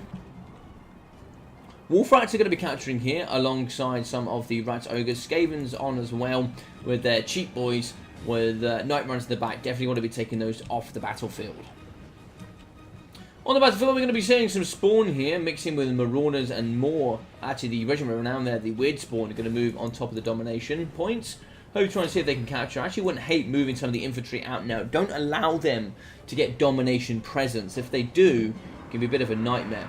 Probably will actually send the Wolf Rats this way to deal with the Marauders. Dealing with it, there we go. They're going to turn and burn here. They're going to try and capture the backside here in the Marauder Horsemen. They can shoot whilst moving, but you know they're going to get compromised rather quickly. Now Clan Rat's also going to help fight here to try and see if they can keep control of Domination Point 3. Blue Flame coming across up against the Chieftain. I don't believe... No, he's just going to be having power grabs. So yeah, going to be... Ooh, bit of a miss there from the faction ability tier there. On the top, Rattling Guns need to come around the corner and start turning and burning where they can. Rat Ogres on the side. We're going to be having 6 bottles left there, not looking too healthy. So Ikit's going to be in the middle. He's going to be moving around, but Domination 2 has been held. But now we can just start summoning down the rift. Now, one problem you can certainly see formulating here, if we start summoning down in this direction, we just got to plug this hole up. We see some orders coming this way, but this is very, very easy to kind of hold off here as, you know, the faction of Skaven. In the middle, Ikit's get moving around. We actually have Rat Ogres fighting here up against these spawners. So Monstrous Infantry on Monstrous Infantry fight. Wolf Rats move in. These are going to be the magic variant, which I think is really good there up against the spawn, kind of negating all that physical resistance. In the middle, Blue Horrors and Marauders are going to be holding on to this Domination Point where they can. Looks like Rattling Guns are going to be firing into the middle here. trying to damage the chariots where possible. So it's going to be pretty damn even. It looks like in just a few moments we are going to be having Skaven taking the lead. For how long? So 9,200 against 7.7, which means Sandwich is a little bit behind, considering the tickets are now in the ascendancy of Skaven. This has been a real back and forth game, that's for sure. So it looks like we're going to opt into the mobility side of things. So we're going to be having a couple of the Marauder Horsemen now trying to get a little bit more battlefield control as they move through. In the middle, Rat Ogre is going to be fighting up against the Spawn of Tzeentch. Weird Spawn in there as well, but Weird Spawn, they're going to be suffering here. Rat Ogre should be able to finish them off alongside Ikit. Ikit is going to get into the backside as well. Start fighting up against the Marauder Horsemen. So he'll take down a couple of models rather easily if he can. Looks like that shield there is going to be protecting them. In the backside here, Wolfrat's going to be fighting and just keeping off the Marauder Horsemen. Just keeping them busy is exactly what you need to do. But it looks like Tzeentch now do take back Domination Point 3, which is looking rather scary. Lots and lots and lots of Skaven reinforcements coming across though. And I don't know, but we are going to see some Screamers. Screamers, good anti-large, armor piercing. They'll deal with Wolfrats in a matter of seconds. And I think, yeah, Frenzy and Ruin is going to be overcast there for Air of Effect, doing good damage. I don't think that affects their own units. But maybe it does. I'm not too sure. Skaven, it wouldn't surprise me. It wouldn't surprise me. Domination Point 1 is still going to be held. Rattling guns firing at close range here. Close range combat. This is going to be, you know, certainly mowing down on these Marauders. In the backside, Chariot still going. Definitely need to deal with these bad boys as quickly as possible. And looks like the Forsaken now have fallen. We're going to be seeing a break from the Marauders of Tzeentch in a matter of seconds here. And then the Poison Wind Globes is looking like a free path to Domination Point 2. Super close game here so far. Super, super close game. So in the middle, we are going to have Marauders charging down. Blue Horrors coming through as well. In the middle, the Marauder Horsemen of Tzeentch. Going to be kind of kiting from the outside. But Domination Point is on Skaven. And I think it's going to look really tough to get back here from Sandwich's point of view. We might hold the middle point. We don't have any ammunition here with the Blue Horrors. We're not going to fight back though. These Blue Horrors are going to do the work up against the Clan Rats. No shields on these bad boys, so they're going to be taking the full brunt there of the Blue Horror fire. Having both of them fire here on this point actually wouldn't be terrible. Just getting that infantry unit off would be quite good. And it looks like we're going to get more Vanguard and Marauder Horsemen of Tzeentch. They're going to be following through, trying to fight here up against the Clan Rat Spears where possible. And it looks like Screamer's going to be fighting, but they're down to half health here already. So we're going to break with the Wolf Rats. Wolf Rats going to be fighting Spears, and I think Wolf Rats, you know, really have done very well here in this match. Rat Ogre is going to probably come down and round here. That's a free domination point if I ever saw one. No, looks like they're actually going to go this way. I actually wouldn't mind seeing them going up and round and maybe even compromising and kind of fixing up this section if you could get more units behind moving through. But it looks like they're going to try and opt to push around this way, which, you know, I certainly think that's an interesting choice. So 400 points here of supplies left for Thunderwolf, so he has a few in the back pocket if needed. Domination Point 1. Looks like it's still going to be held there from Skaven. Definitely would be pushing this if I can as the Tzeentch. So it looks like Blue Horror is going to be fighting in combat. The Council Guard still holding here as much as possible. Forsaken have been summoned. I really would like to see some Forsaken come here. And the reason that is it would have forced a very strong rotation from Skaven. They really, like, Clan Rats just would not have done it here. They would have had to force good money to deal with just one unit of Forsaken. Diving them here, and I know you want to take this, but it's very heavily contested. You have lots of traffic in that area. Domination Point 1 is now going to get taken by the Skaven. And it's looking pretty bleak here, I think. I just think that points deficit, you know, having 1,500 damage on your opponent going through the battle whilst also having a pretty even ticket game is always so tough to come back from. It's been an amazing fight though. Like, this has been a really, really good fight. Marauders are on. It looks like here the Wolf Rat's going to get away. I don't hate it. I definitely think here giving up Domination Point 3 is going to be a problem, but you've kind of gone 1 for 1 here. You've won Domination Point 3, but you've given up Domination Point 2 for that trade. And I think you could have invested less and certainly challenged Domination Point 1. As you can see here, the counter guard just really aren't...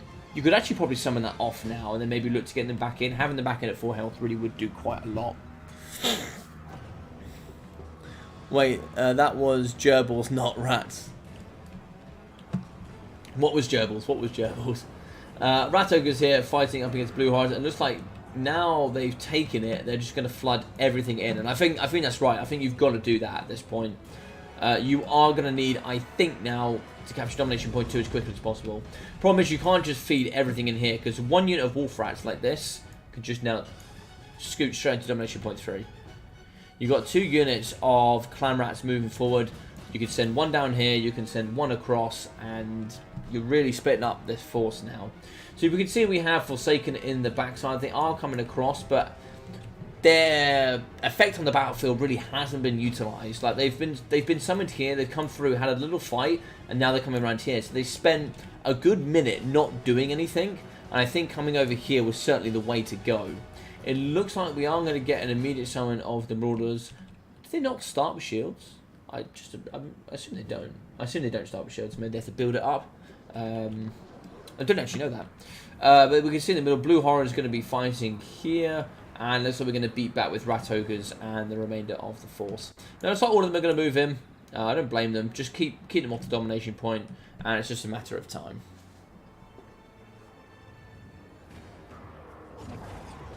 Oh man, I'm not a fire chicken enjoyer. Oh really? Really? Interesting.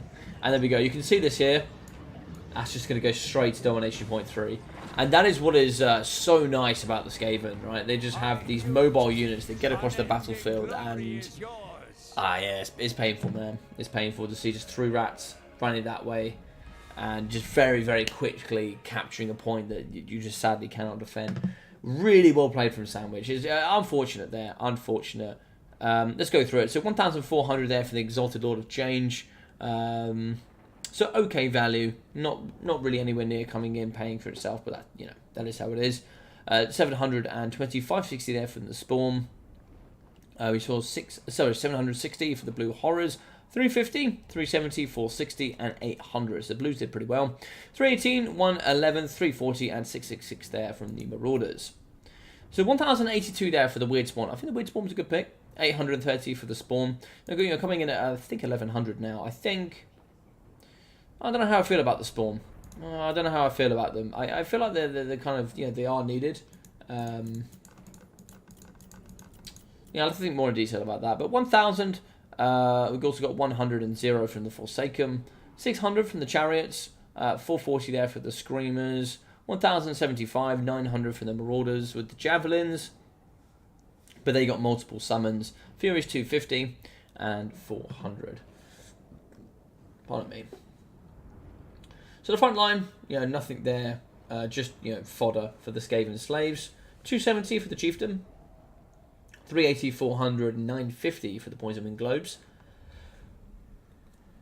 1.3 and 680 there for the Rattling Guns with 140, 600, 350 and 320 for the Night Runners. So 900 and 500 for the Clan Rats with 900 for the Council Guard. I think the Council Guard was a really nice pick with Globadiers in behind. It allowed them to shoot over the top and do some wonderful damage. In the backside though, you can see Ikit at 2.7. Yeah, very interesting pick to see him coming in second. Make sure that he can't get sniped and, of course, take those leadership penalties.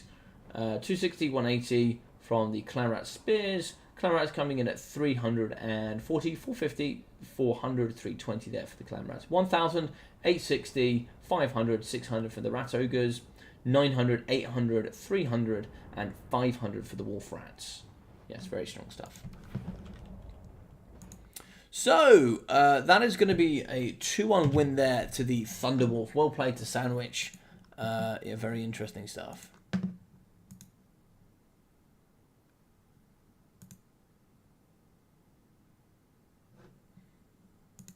Alright, so let's get a bit of an update there to the Total Tavern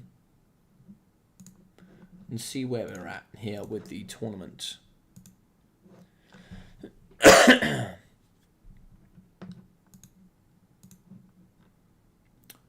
So, it's now going to be Yucklin versus the Deadly Dude. Looks like there's a 2-1 there against Parakeet. So we're going to be having that quarterfinal going on. Houseplant is still waiting between Samurai and No Bot. So we're waiting to see what happens between those two. And it looks like we're going to have our first semi-finalist. So Ranger and Blood Penguin. Ranger goes with a 2-0 win. Very interesting. So it's going to be Riffle Shuffle versus Sandwich. And that's going to be our first quarterfinal that I'm hoping to stream. So let's get here Riffle Shuffle.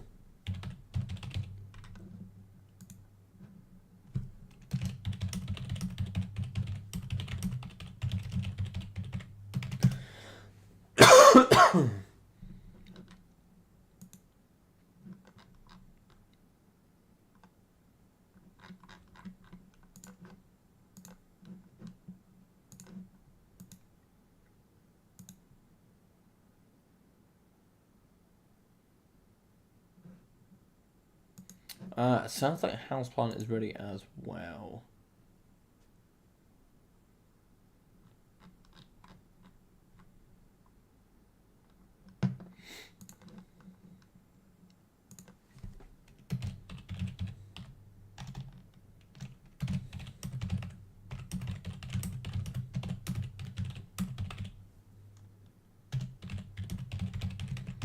I think if we can get somebody new in, I think we'll try and get somebody new. So it looks like it might be Houseplant against somebody.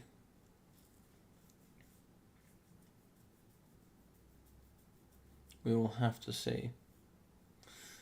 We'll have to see. We'll have to see. We'll have to see. Yeah, GG's will play. Good series between those guys. Yeah, really putting everything on the line. Yeah, for sure. So yet again, I'll put in the Discord link there. So if you guys ever do want to, certainly, let me copy this link and I'll paste it down there. If you, ooh God, no, that's just certainly not what the hell is this? Oh, it's giving me the YouTube thing.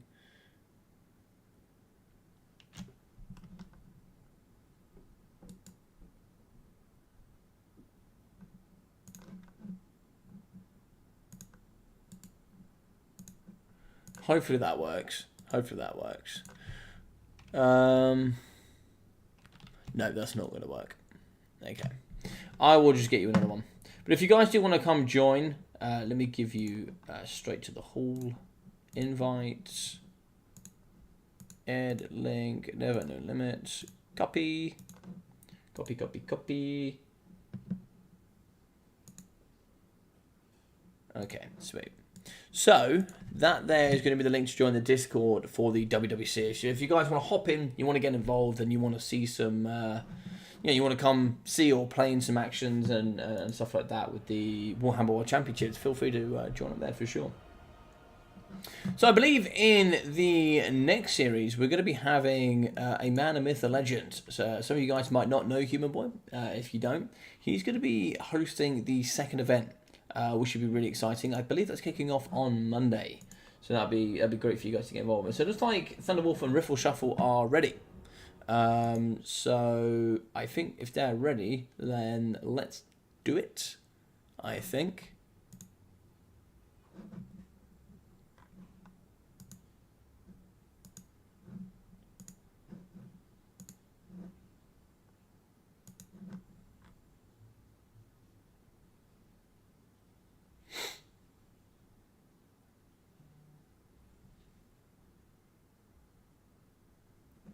Right, so let's have a look here.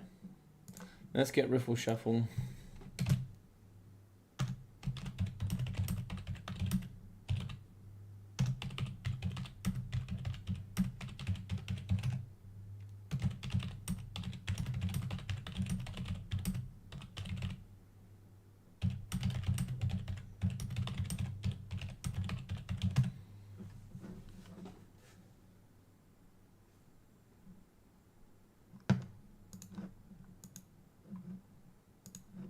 Right, let's give it a little refresh, see where we're at. See if there's been any changes. Okay, looks like it's going to be No Bot against Houseplant.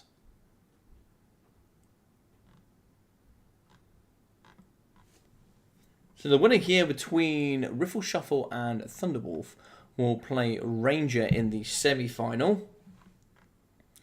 And the winner between Nobot and Houseplant will play the winner between Yucklin and the Deadly Dude. So it's really moving along quite fast here.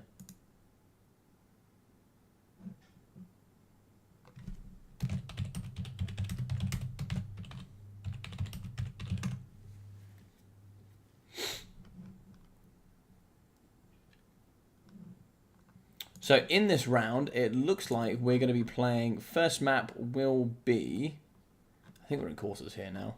Yes, we're going to be in quarters. So first map will be Battle for Itza.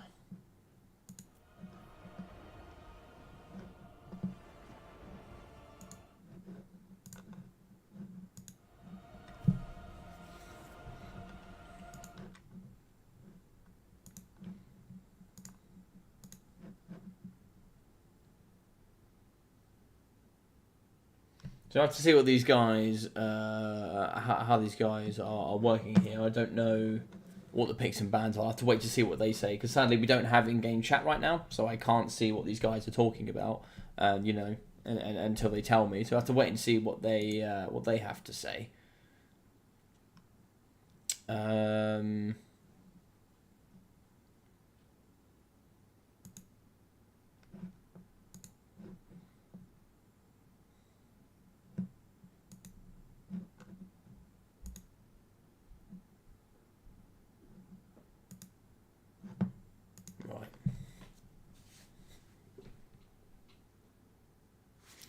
So let's get, looks like Lizardmen maybe for Thunderwolf. Let's get that changed on the scoreboards. So it's going to be 0-0 again. Let's go here. We're going to be having...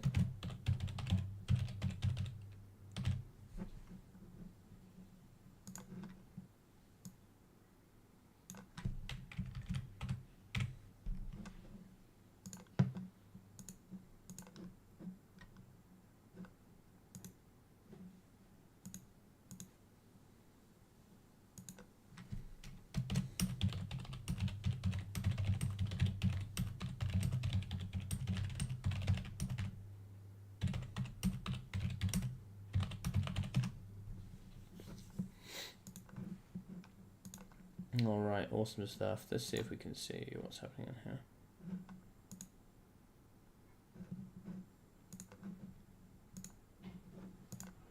So if you guys have any questions today, any whatsoever, please, please, please do feel free to ask. And there is no such thing as a stupid question whatsoever. So it looks like... let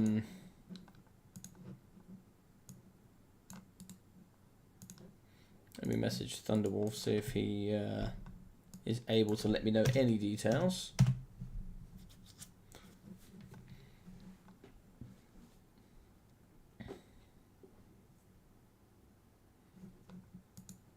Hopefully they can let me know details.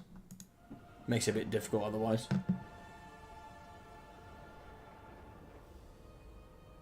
So Battle for Itza is going to be a bit of an interesting one. So you can see here with these little black squares kind of represent temples on both sides. You'll be starting on that side and you can see there's sort of like a bit of a square grid in the middle. Just on the right hand side of that square grid is where you're going to have the middle domination point. The bottom of the square grid here on the left hand side is going to be where another domination point is. Another one will be on the ridge. Where that line starts all the way down the middle is where a ridge starts to come up. And then you'll see, yeah, one up the top there. So it's relatively flat. There's a small ridge and it's quite square and open. So it can be quite interesting for different styles of play here on the map. So global bans: Tomb Kings, Slaanesh, Warriors of Chaos, Skaven. Okay, that's interesting. So Tomb Kings, I think for obvious reasons. I think although they have been fixed, I think a lot of people just don't enjoy playing against them. Slaanesh, obvious reasons. Warrior of Chaos and Skaven, which is a very interesting one. So now it comes down to picks and bans. So I definitely think we're going to see vampire counts. I think there's no way we don't see vampire counts.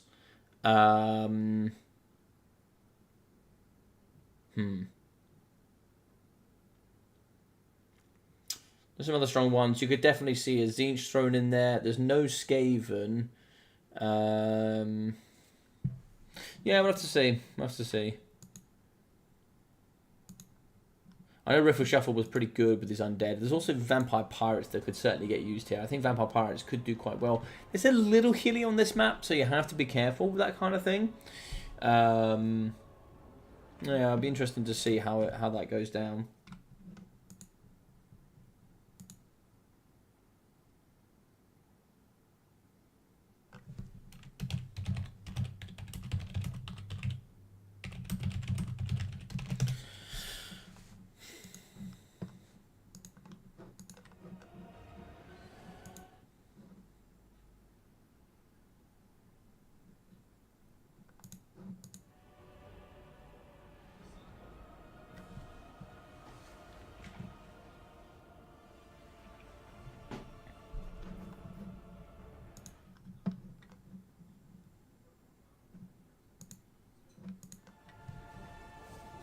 So just to let you guys know, it'd be really appreciative of from me. If you guys are enjoying today, do feel free to leave a like. It really does help quite a bit. And then, of course, subscribe if you haven't already.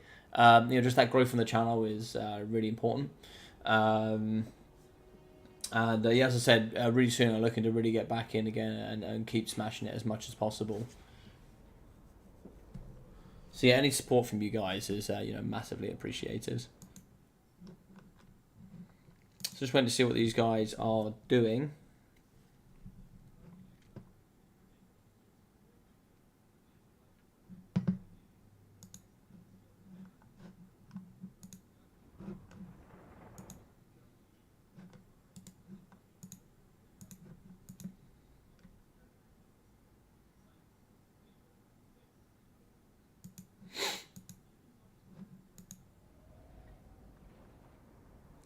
Smash that like button like it spanked your mum at the market. Love that.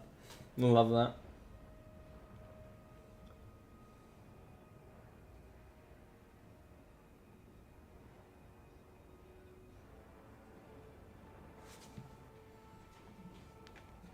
So we have a message. Let's see what's going on.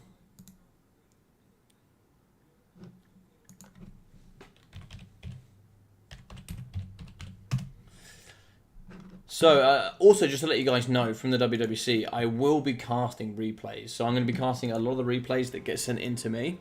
Yeah, so you'll be seeing lots of replays coming forward from all these matchups. So it'd be fantastic. Just try and get those out daily where I can. And then, yeah, should be some awesome stuff.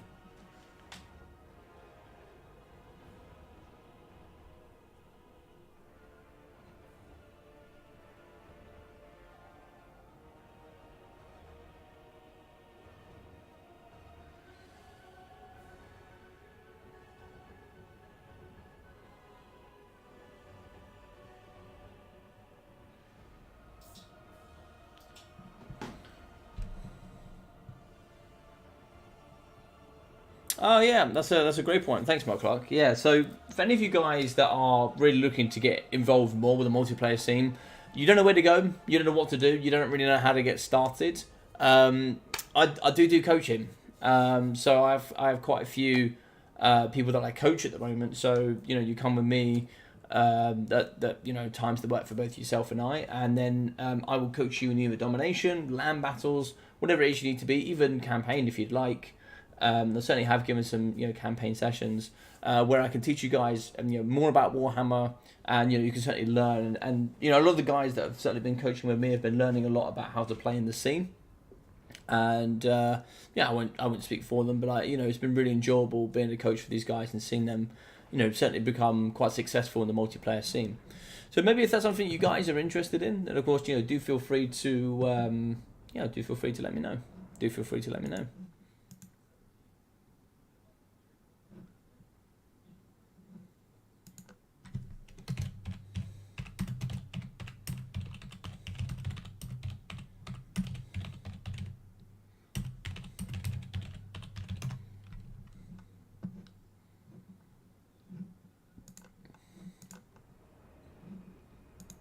So I'm not sure what's going on with these guys.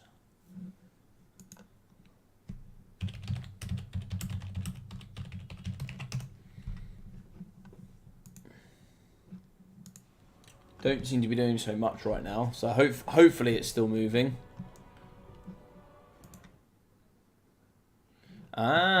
Oh, interesting. So it's going to be the Vampire Pirates versus Khorne.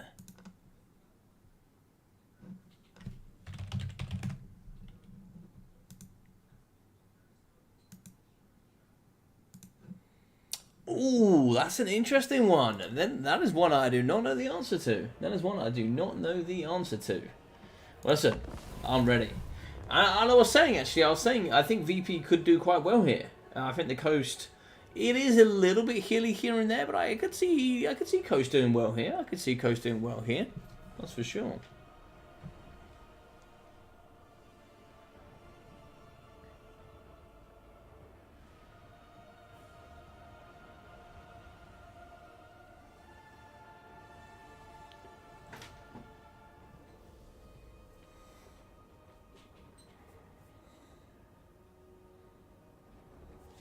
So let's get this up. What do you guys think?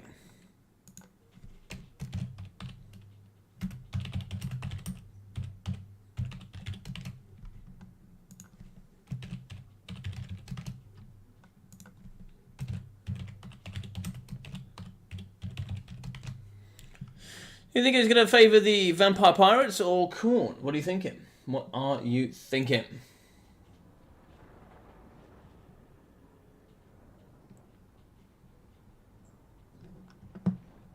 I think we're going to get to see ourselves some Noculus here. Would Noculus go on his mount? I don't know. Noculus on his mount could be rather interesting. That would certainly blast through a lot of the Khorne units. I think we could be seeing a wide Khorne here, I think that one vote for 100%. Go, Riffle Shuffle. Ah! Cypher supporting the Riffle Shuffle. Cypher, does Riffle Shuffle play for anybody? I don't know. I think Riffle Shuffle's always been a bit, kind of playing for himself, rather playing for a clan or something.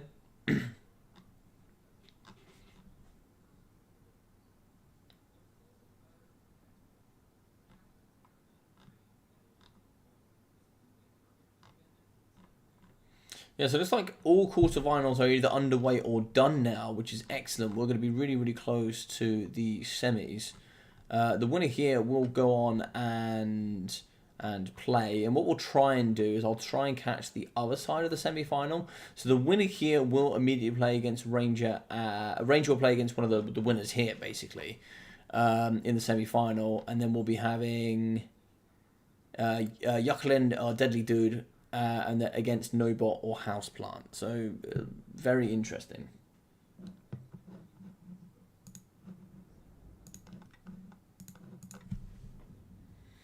Alrighty, so, interesting.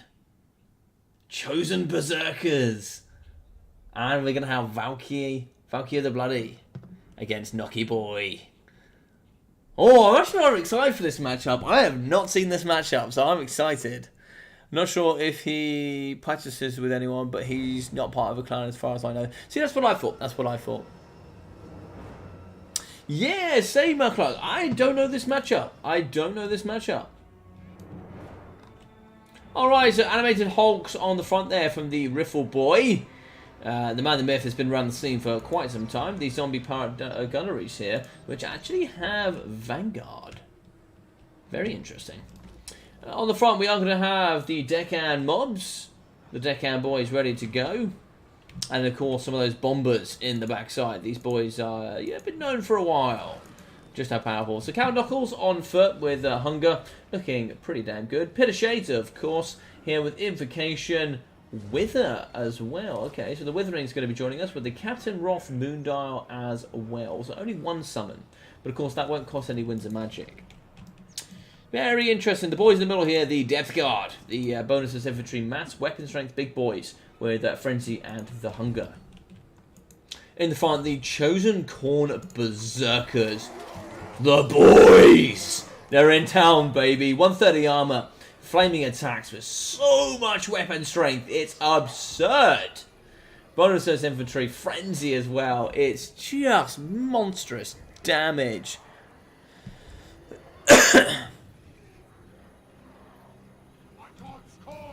Khorne is generally favoured on this map. Yeah, I imagine Khorne can do pretty well here. But yeah, you just get regular warriors of Khorne on the front. And then Valkyr the Bloody here with the Demon Shield. And the Spear of Safnir, which is super powerful. I love that spell. So the boys in the Crimson Red going to be diving forward here into the middle, whilst the boys here in that lovely cyan colour are going to be meeting them in the middle, and the Pirates are going to do rather interesting. So it looks like Pirates at the moment are going to be favoured rather heavily from a 2 to 1 perspective. Guns here shooting in the front, getting on those Furies, and it looks like here the Pistol Boys are going to be shooting in, and we're going to actually have some Fellbats come out and meet up against those Furies. These Furies have very high melee attack, pretty low melee defense, which is going to be the opposite there for the Fellbats, which means Fellbats really will be certainly favoured in the matchup, but of course weapon strength will turn the tide there. Looks like Deck Bombers going to be joining the battlefield. They're going to be firing on the Khorne Berserkers. These bad boys have lots of missile strength, but you know, not too much AP. The Regiment of Renown would have been really nice, because I think they have Armor Sundering, which really would have gone quite a way. So the Khorne boys are going to be diving forward here. Chaos Warriors with 110 armor. It's absurd. It's just metal melted on metal here as they protect themselves into the front line. Animated Hulks just thumping their way through here on the front line. It's all arm swings, and it's just destruction in the middle. Lovely stuff. Good damage here. 20 seconds. Spear going down up against the Bombers, which is a bit of an interesting one. Guns in the back. I think the Spear would have been good on the Depth Guard, but, you know, who knows? Who knows? 14 seconds. Wouldn't mind seeing some of the Chosen just maybe, you know, kind of tying up this point here on the right-hand side. The point on the left-hand side is also going to be open. So what do we have here? We're going to be summoning some Vanguard units, perhaps. 450 in the pocket there for the Thunderwolf. The VM man himself going to be, fighting in the end. You can see, this is kind of what I thought. Melee defense always trades better than melee attack, but there's so much weapon strength on the front of the Furies. But when they lose that frenzy, it becomes a pretty even fight, I can imagine. You can see here it's super close. Furies will overhold this, but of course for the money you're paying, Fellbats are doing really, really well there. Yeah, that's this. So this is kind of what I expected. So we can see that Warhound's now going to move to Domination Point 1, and the Vanguard of the Zombie Pirate Gunneries going to now try and charge forward. So I definitely want to get these dogs as far back as possible, and then when they're in range, you just got to dive. You got to go. They're kind of shooting past their range though. A bit of a glitch there. That definitely shouldn't be happening. In the middle though, Fury's going to be diving down here on top of the Deck Bombers. Scurvy's going to be fighting alongside them. And it looks like Death Guard do take Domination Point 3. Domination Point 2 here in the advantage of Khorne. And Khorne here, the boys, going to be doing all the work. Now, physical resistance is going to be activated with armor for the Chaos Warhounds. Oh no, this is just the regular Warhounds. This is not even... I thought these were Flesh Hounds. My bad. But it's like the Warhounds now. I'm going to take quite a bit of damage. They don't have too much leadership, but they do charge through.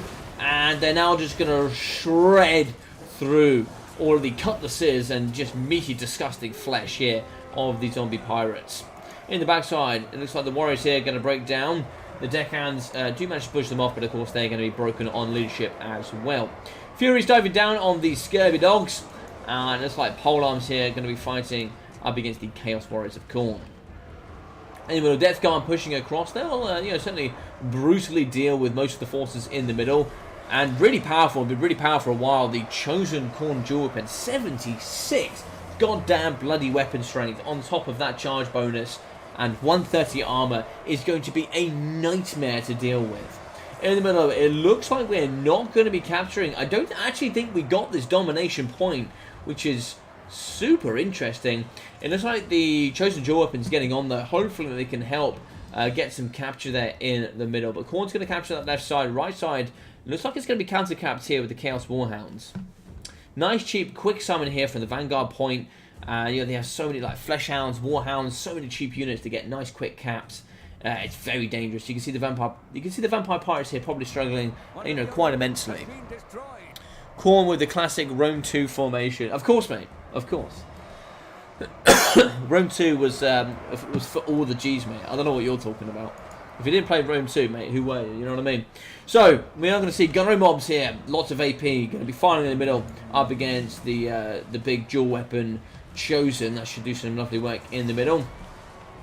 And then the Pillar Boys going to be slamming home on top of the Chosen dual weapons. And that's going to do some great work. So the Marauder Horsemen with the throwing axes, they're going to be coming through as well. They're going to be capturing and certainly helping here on the domination point.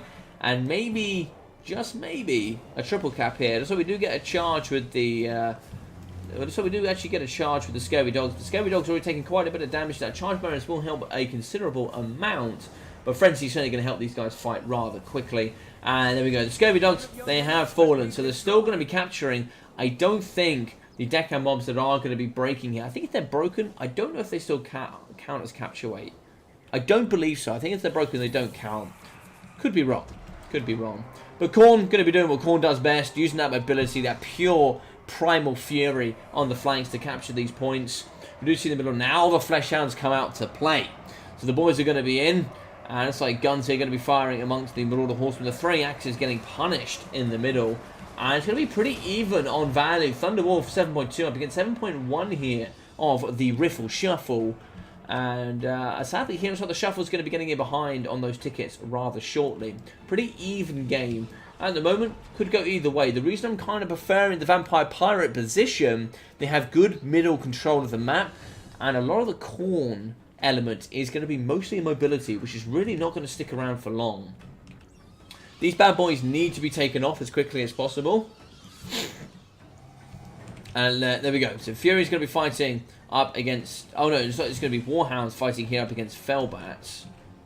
What's coming forward from Khorne? We have 1,200 gold.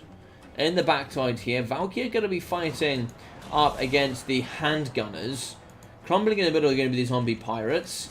Death Guard really struggling here. Death Guard are going to be falling up against the Chosen Berserkers. And I wouldn't mind seeing the Berserkers getting back on this domination point and causing a bit of havoc. In the sky, Deck Bombers, they're going to be struggling as well. Chosen have fallen. Yeah, these boys really certainly have had a time of it. I would love to see the amount of damage they absorbed, because I'm sure it's absurd. I'm really sure it's absurd. But the Skyforce is going to be getting dominated here, so we actually see the Minotaur Great Weapons. So, of course, these bad boys were reduced on cost. So, very interesting to see 121 weapon strength there, anti-large armor piercing. Pretty decent speed at 56. When they come across, these animated hulks are about to have their arse well and truly handed to them. In the backside here, Gunnery is going to be firing up against the Warhounds. Really don't want that there in the backside. They're going to break quickly, and in come the Fleshhounds. Minotaurs are going to shear up the left-hand flank, but what about the right flank? Right flank is going to be in the advantage of Khorne, but for how long? Scurvy Dog's coming across. Fellbat's going to be pushing off here the Chosen Berserkers. Valkyrie in the backside. She could not get caught here by Inoculus. That halberd will bonk on her front door rather hard. Handgun is struggling. Chosen, the Berserkers here are going to do quite nicely in the middle. They'll take down the gunner units. But we do see more handgunners in the backside. Now, we've got to be careful that we don't get trapped into the handgunner problem, which is where when you start losing and you need a lot of damage on the battlefield, is you keep summoning ranged units. Now, you can do that, but you've got to blast everything within an inch of its life before it gets to your front line. If you don't do that, you're going to suffer. So, Fleshhounds here. It's going to be 2 units, certainly taking down a lot of these zombie pirate gunnery mobs. So, good work there, keeping them off the domination points. And it looks like here, Fleshhound's going to move in and save the day. Now, Scurvy Dogs, they don't have magic damage, so that physical resistance is going to go a really long way. Mass weapon strength, really good melee stats, and that charge bonus is fantastic. Fantastic stuff. So coming over, so there's going to be some Fellbats, Knuckles, and some of the Polearms. Polearms anti-large, so they will be able to take down here up against the Fleshhounds. Fleshhound's going to kind of neuter as much of that capture weight there as possible. Valkyrie is going to be moving around, but where's she going to call home? That's the question. She is infantry side, so maybe she could dive in up against some of the polearms. Perhaps that could be the way forward. And also, we are going to have throwing axes diving into the middle. Getting up against these animated hulks would be really nice. Got to be careful, though, of the handgunners. In the backside here, we're starting to move with the Fleshhound. Fleshhound's going to try and catch as much of the handgunners as they can. Nice summon there of the deckhand mobs. So we are going to be using the Captain's Wrath Moondial. I think we dove downhill here with the Minotaur Great Weapons, but they're going to be thumping straight through. They don't care. These boys bully their way through all arguments, which is why they don't normally lose. In the middle, Fleshhounds here are going to be fighting up against the Polearms.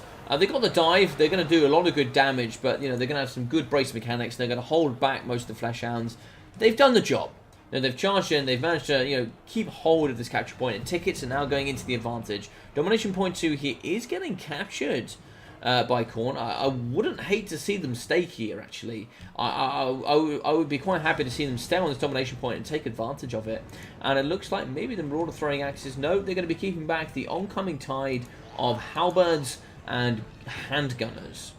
More animated hulks coming through. Animated hulks to the right-hand side as well. Domination point 1 is open. I see this a little bit here coming from Thunderwolf, where he gets an ascendancy on one part of the battlefield, moves to another, but also doesn't protect it. But he doesn't do that without a trade efficiency. So Fleshhound's coming over, so he knows this is certainly a place he needs to fight. He actually just kind of needs to keep a unit on, and then just use the animated hulks to chase them around. You can just play, you know, merry-go-round here on this point and just hold it for as long as possible. Throwing axes in the middle, they're going to get absolutely slammed by the handgunners. Polearms moving through. Minotaurs, yeah, they're suffering.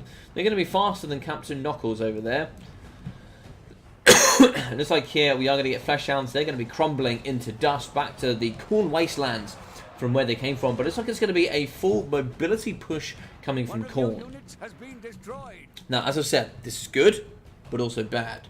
You know, for the fact here that you know, having that mobility, it's not very tanky, it's not very sticky, it's not going to hold.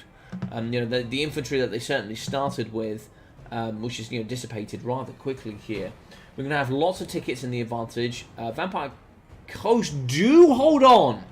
They do hold on. They really tried to capture it there, but it looks like Knuckles is going to do the work. Animated hulks coming through. It's a bit of a shame. But you just got to hold 2 here. You just got to hold 2. Thunderwolf is going to be taking the advantage. So 12,000 damage up against 10,800. Super close game. Thrax is coming across. Fleshhounds have done the work of the gods. They have held back the oncoming tide of the animated hulks and a unit of scary dogs. Throwing axes coming across. Minotaurs as well. I wouldn't mind.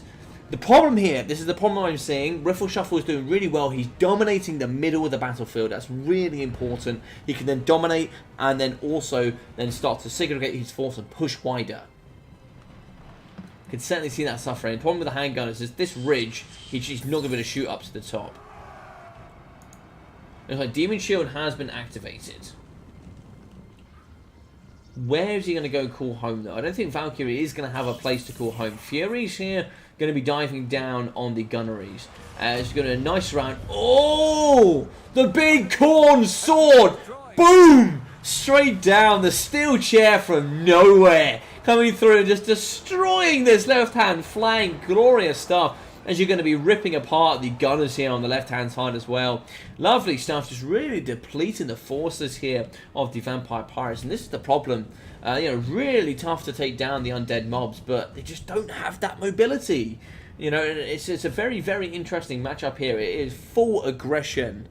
How's it going, my amigos? Mr. Neckbet, my friend, it has been a while. How are you, my dude? Hope you are having a fantastic day. And my friend, when am I going to see you back here in the multiplayer scene? That's what I want to know most. Now, as we see, Riffle Shuffle doing really well here. He's pushed back, he's commanded control of the battlefield, and that's when the mobility really starts to fall apart. You get good infantry, good range. You see that, unfortunately here, Fleshhounds and then your Chaos Warhounds are really getting pushed towards the back of the map. It's really good jostling with the Minotaurs as well. Not really putting them in too much in harm's way, but keeping them close enough. The Riffle Shuffle's, you know, going to have to start playing smartly here. So we're going to be holding on to the domination at point 3 here. Fleshhounds are going to be fighting with, is that Chaos Warhounds? No, double Fleshhounds are going to be fighting on the animated hulks, but we have multiple units firing into the middle. Valkyrie was compromising a few of the units. Handgun is going to be spraying into the face of Valkyrie. She's going to get out of there. Damage coming forward in the Chaos Warhounds, and now we're going to be dominating on the capture point, which means we're going to be shooting and pushing them backwards. This is where you could see a triple cap coming in, and you could see that Khorne is really going to be suffering. You can see here, because Riffle Shuffle is now starting to catch up on the damage ascendancy. Minotaurs charging forward. They are going to hold on to domination point 1, but it is looking tough.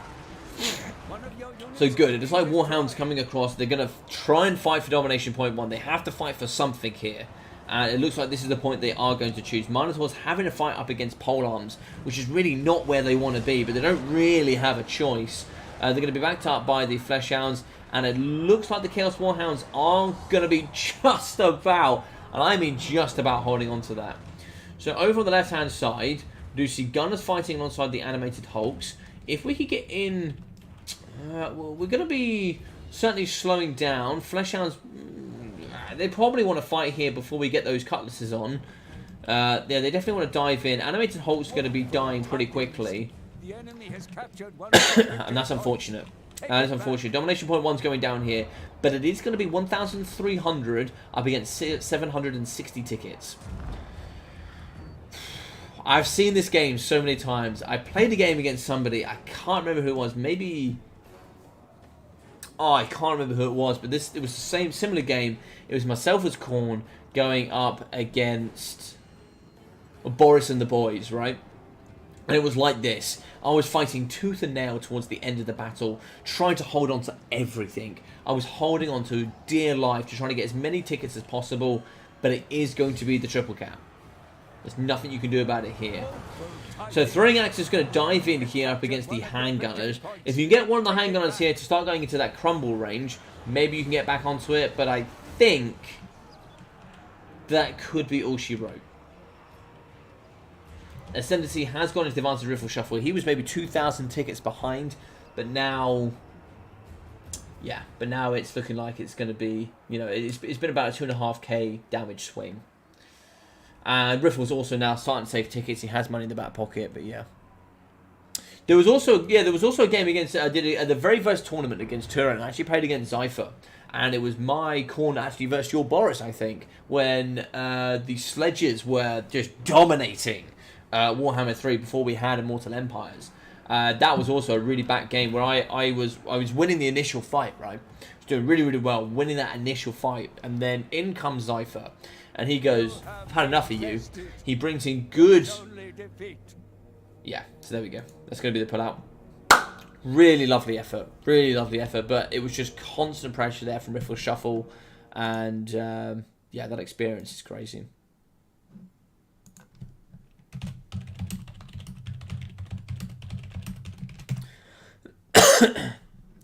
So let's have a little look here. So let's get that score on the door there. Riffle Shuffle coming through with the 1-0 win there. Good stuff from him. Good stuff from him.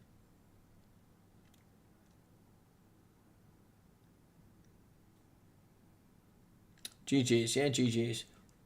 Yeah, very first Warhammer 3 tournament between me and Zypher. And, you know, I was putting units on and I was winning. It was very much like this game. Heavily armoured front line coming forward. And I was protecting... I was actually had the triple cap. That's actually when combat mechanic was in. And then Zypher started bringing in heavily armoured cavalry, winged lancers, and then... you know, some war sleds. And he slowly whittled me away to the point that I had to start summoning Fleshhounds, Warhounds... really, really fast units with spawn, etc. And I was really trying to hold on. And then he ends up beating me like 4,800 tickets to 5,000, and it was brutal. It ripped me a new one, and I was like, no. But yes.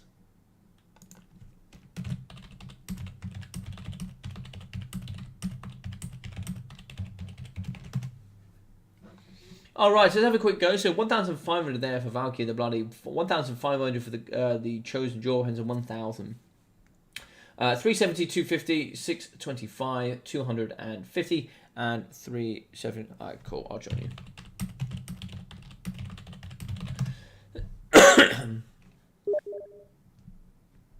Cool. So I'll join. We're about to go join up here with Houseplant. 1.4 there for Knuckles. 7,700 for the Depth Guard. 1.3 there for the Hand Gunners, 1,100, 1,200, 500 for the Animated Hulks, Bombers, 450, 120, 600 for the Pole Arms. Yeah, pretty good overall. You saw the value really coming through at the end of there. Landproof Revenge in the back pocket with the bloody Reaver deck. Didn't even see the Night Terrors in action, actually. That's a bit of a shame there from me, but 655 from them. 900 for the handgunners. Yeah, pretty good stuff. 1.5 there from the Scurvies.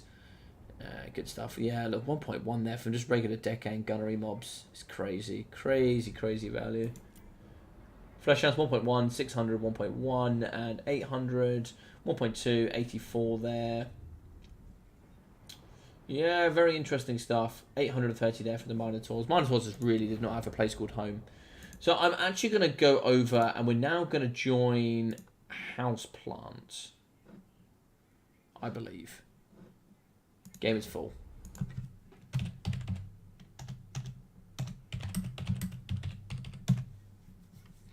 So game is full, apparently, so I can't join. Yeah, so Riffle Shuffle there is going to be 1-0 up in the series. I want to try and hop over and see some other people as well. So good one there for the Riffle Shuffle, and I think really good patient play there from him. Very strong stuff indeed. Let's see how we're getting on. See if there's been any changes here on the Total Tavern. Deadly Dude's still going. A Ranger is going to be waiting now. If Riffle Shuffle gets the next win, we'll be through. Lobby is called Houseplant.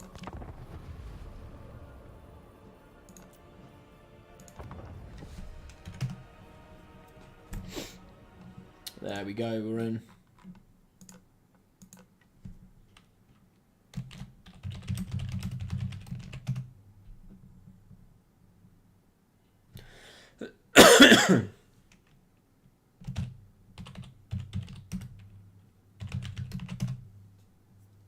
All right, so this is going to be... Oh, hello. Oh, baby.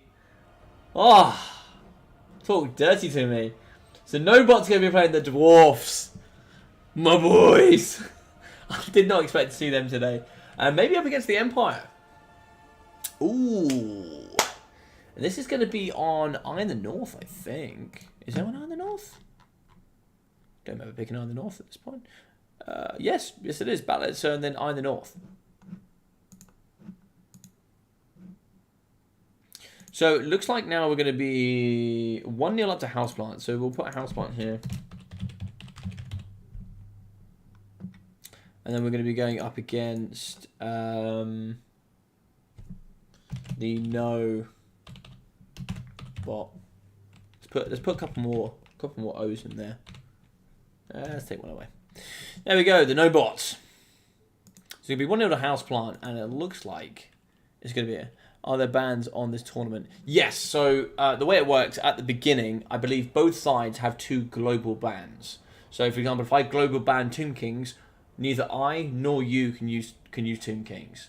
So you get 2 on either side. So I think a good example from last game is Tomb Kings, Slaanesh, Warriors of Chaos, and Skaven, which means none of those 4 factions could be used in the entirety of that best of 3.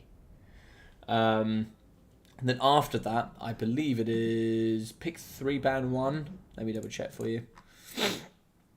Yeah, so top player on the top bracket, picks 3, bans 1. Player 2 picks 1, bans 1. So let's say I go Dwarfs, Empire, Wood Elves, and I ban Slaanesh. You then might go, okay, I'll pick High Elves and I'll ban Dwarfs. And then I have to pick either the Empire or Wood Elves. Is basically how that works. Yeah. Hopefully that makes sense to you.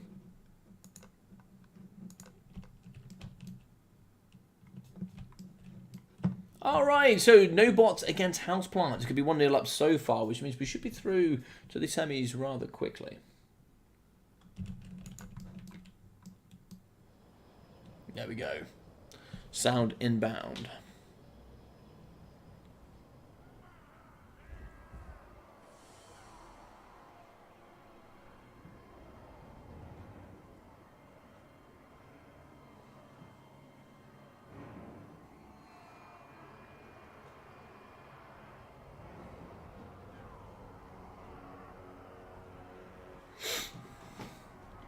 All right. So,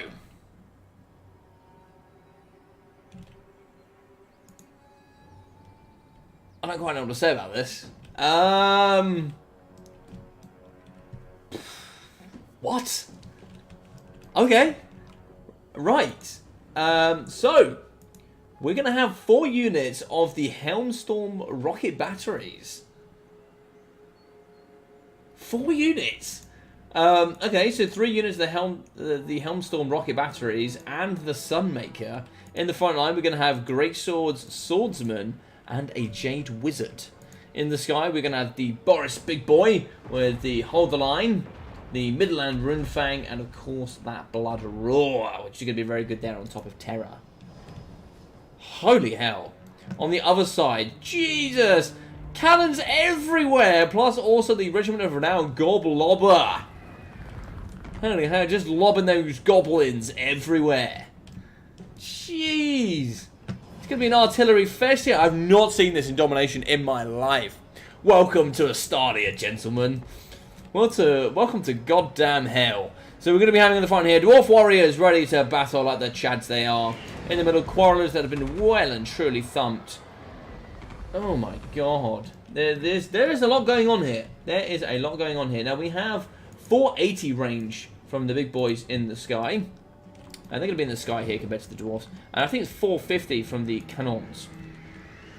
Cannons trying to shoot Boris. It's a bold move. It is going to keep Boris moving.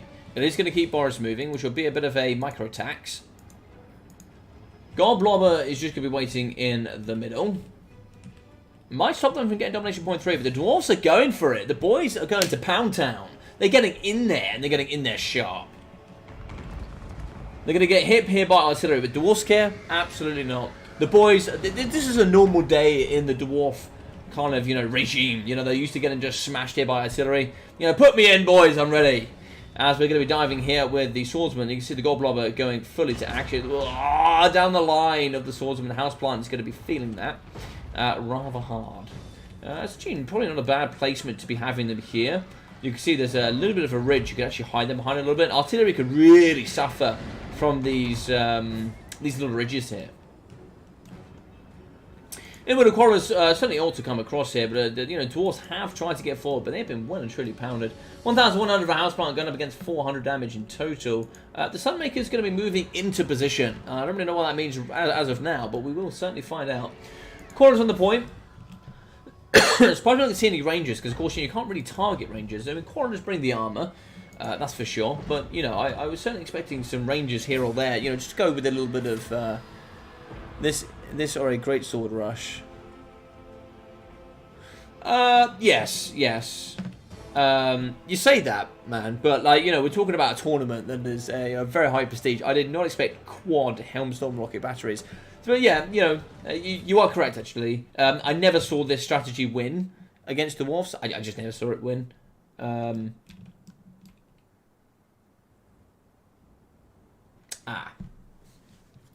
Well, that is a problem. There's lots of money in Houseplant's advantage. He has captured his first point, but then I think also so have the Dwarfs. Dwarfs are capturing a second one, but it looks like it's cut out.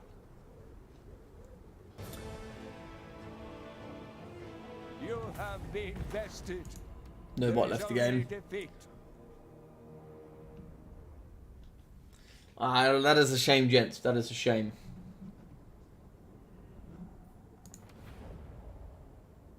Not too sure what happened there.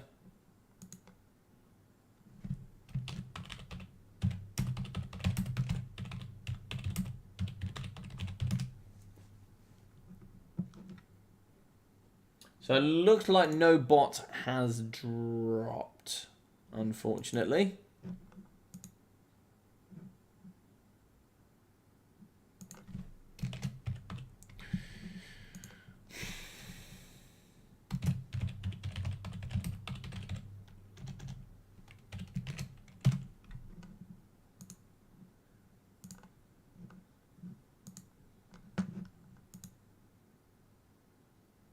Sweet. Looks like he's just crashed. Yeah, same builds. Ooh, no. Naughty Mojang.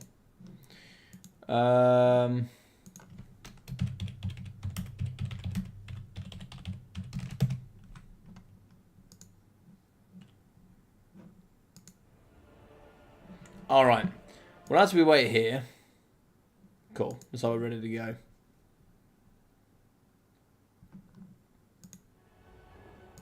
Alright. I will be right back there. I'm just going to grab a drink.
Alrighty, I'm back. And it looks like we've kicked off already. I dropped my keys. Sorry about that. So, it looks like we're going to be doing the same build. So, there's going to be 3 of the cannons plus the Goblobber going up against the Triple Maker. It looks like Boris is going to be getting a little bit more advanced here going forward, as we're going to get a unit of Thunderer summoned. I think actually Thunderer is really good, especially good up against Flying Lords, because you just can't dodge, you know, all that heavy hot lead firing at a very, very fast pace. That's actually going to be keeping Boris back quite nicely, but if they get a little bit too far ahead of themselves, they're going to be taking a lot of damage. Jade Warren moving on to the point, so Sunmaker going to be coming across. And yeah, very nicely, very wisely, it's going to be targeting those Thunderers. Now we see Quarterfinal's moving over to the right-hand side. I can't help but think just some units with Stalk here actually, you know, might have gone quite far, actually. Okay. So, still going to be firing over the top, still going after those Thunderers. I still think it's a very, very good choice. And I think here we probably ought to save the Sunmaker for as long as possible. That really good damage is going to come out, you know, nice and quickly here. It's going to be some, you know, obviously it fires more missiles in one go, so you can really empty that ammunition nice and quickly. But you want to save that for a key moment in the battle. Was terrified noob, just stress quit. I need more Hellstorm Rain in my life today. Yeah, man, it's certainly a build. It's certainly a build. Oh! It's my boys! Look at them. Gyrocopter's going to be thumping down here on Boris with the Master Rune of Slowness going down. What's the runes here today? Master Rune of Slowness and the Rune of Wrath and Ruin are going to be bonking on the door. But of course you can see here, Thoric Eyebrow is, on foot. It's always a very interesting one. Boris is getting slammed here in the middle. And, that's an interesting one. Jade Wizard is going to be slowly capturing Domination Point 3, but Domination Point 1 now is going to be in the Dwarf favour, which is, you don't normally see Dwarfs capturing first. So Boris is getting absolutely pumped upon. It looks like there's going to be double Brimstones coming forward, and Boris has nowhere to call home. Boris needs to get out of there, and out of there quickly. We need to start getting some summons in here, so there's going to be 400 tickets for Houseplant left. What is he summoning? So we have Swordsman at the top, Swordsman in the middle, and then Great Swords. Some handgunners, some crossbows, something to start taking down these gyrocopters. And you can see here, like, there's not enough tickets. Maybe you can get some handgunners just summoned here, maybe. But Boris is trying to get out. What have we got here? Yeah, handgunners is exactly what's needed to try and tackle with those. What's coming around the back here? Ah, so Dwarf 4 is going to be hiding in the corner. Really nice stuff. Khorne's going to be out of position. They're trying to hammer here on those Thunderers in the back pocket. Minus a blasting charge is going to be moving forward. Bit of a hit there, bit of a hit. 16 leadership. They are going to hold. What are these cannons going to be doing though? Do the cannons challenge the Helmstorm? I don't know. I don't know.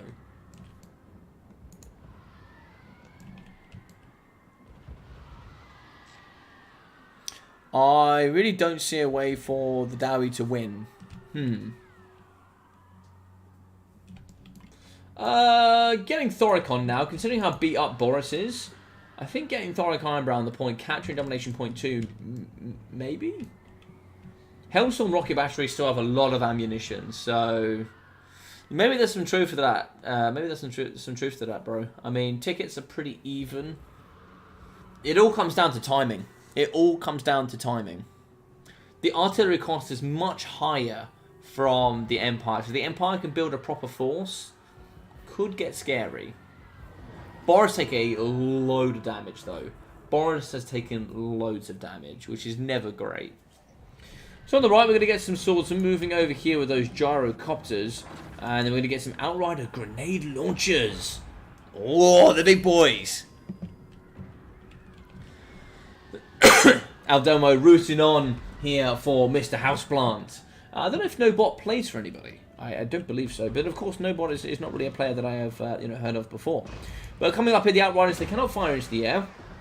So Gyrocopter is going to be coming forward here to fire Brimstones. Double Brimstones. Going to be getting on top of Boris. And Boris is going to feel that. You can see his healing coming out. Anti-large, armor piercing with that flaming damage is really also going to be, I believe that's going to be hurting the regen of the Midland Rune Fang. But here we go. The boys are in the middle. Dwarfs now own Domination Point 2. So the ticket advantage is going to be going forward here, but we do have great swords. Now we're going to be firing with the cannons. Cannons are going to be smashing through the front line of great swords. Blasting charges should be ready. More blasting charges coming forward. Cannons going to be moving. Cannons are taking quite a bit of punishment here. Great weapons move into Domination Point 1. Quarters and Thunderers are in range. But I can see what you're saying here, Zypher. It's going to be really tough to get in range of these artillery pieces. Now, if we could get in the back, you can see here, actually, and if you look at this is something that I would be looking for as the Dwarf player. This side here is now open. Handgunners are here. Grenade launchers are going to be, they were over here somewhere. They're in the back now. There's nothing to stop gyrocopters coming around from this direction and start hammering down here on the Helmstorm rocket batteries. There's nothing to stop that. They can get up and round and they can start causing havoc now in the backside. That's definitely what you need to start using gyrocopters for. In the middle, Greatsword's going to be fighting. Cannon's going to be shooting, and Goblobber needs to do the work here in the middle. It's getting close. We see here, Greatsword's going to be holding, Swordsman going to be breaking. He outlasted all ODM. Nobot is really good. Yeah. I mean, any man, and listen, I'm going to say this here on live stream. Any man that picks Dwarfs in a domination tournament is going to be a good player. So in the middle, what is this going to be here? All these Influence Reichsguard. Of course, you know, they have that Vanguard. And Immune to Psychology going to be charging forward. Of course, all Dwarfs naturally causing terror with those ginormous beards of theirs. But here we go. Yeah, the boys coming down from the cliff. They're going to be, you know, certainly coming down and thumping on those great swords as quickly as possible. It's still going to be in Dwarf favour. If we can get those boys on as quickly as possible, that would be rather lovely. We do see in the middle here, Slayers coming forward here. The boys that have some wrongs to right, for sure. In the middle, we are going to be having some of the great weapon Dwarf Warriors charging down, and some of these regular Dwarf Warriors fighting up against those swordsmen. But grenade launchers in the backside going to be causing havoc as they do. But he hasn't played the game, so it's not fair to judge him.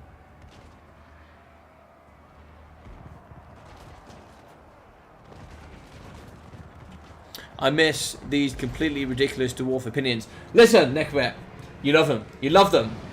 And you love them so much that you loved Lord of the Rings for the exact amount of Dwarf nonsense we saw here in Lord of the Rings. That's why it was so great. So swordsmen are going to be breaking. Dwarfs! Hold! Hold the line! And it looks like here, Chad Ironbrow single-handedly hitting back enemies left, right and centre, holding onto the domination point on his own, as the man, the myth, the legend does.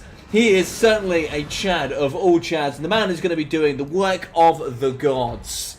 Fantastic stuff here in the middle as he single-handedly drags down all those filthy Empire Knights and holds on to the middle. Fantastic, glorious stuff. I don't know if you can tell how one-third I am in this battle, but we can see in the middle here that Handgunner is going to be trying to spray all over the Slayers, but they welcome it. They welcome this damage as much as possible as they take the domination point. So Quarterfinal is going to be firing over the top up against these Handgunners. That's just mass swordsmen getting sent into the pocket up against the world's deadliest man here with a war weapon. I love them so much that I'm watching a Dom Tom. Exactly. Grenade launchers in the back. Great weapons moving through here to fight up against the great swords. We have Empire Knights and we have some grenade launchers firing in. Coral is going to be doing some stuff. Well, let's be fair, they'll take down the grenade launchers, but they'll suffer against the Empire Knights. A little charge there for the Empire Knights, and that's GG's well played. But it looks like here, sadly, the Empire have taken. The bad man that is Thoric Eyebrow was just not enough here to hold. And it seems that it's slipping from the grubby fingers here of the Dowie. And sadly, I don't think we're going to be able to hold it here. Truly a cinematic battle. Indeed! Indeed. The battle of men and dwarfs. The battle of beards, as we like to call it here. But we see in the middle all these Empire Knights coming with their just glistening armour. As they're going to be fighting in the middle, just pushing back all these sad Dowie in their royal blue. They've been well and truly trampled. In the middle, a true artillery fight, and I don't think the Dowie here are winning. Well, the Dowie are winning on damage value, let's put it that way.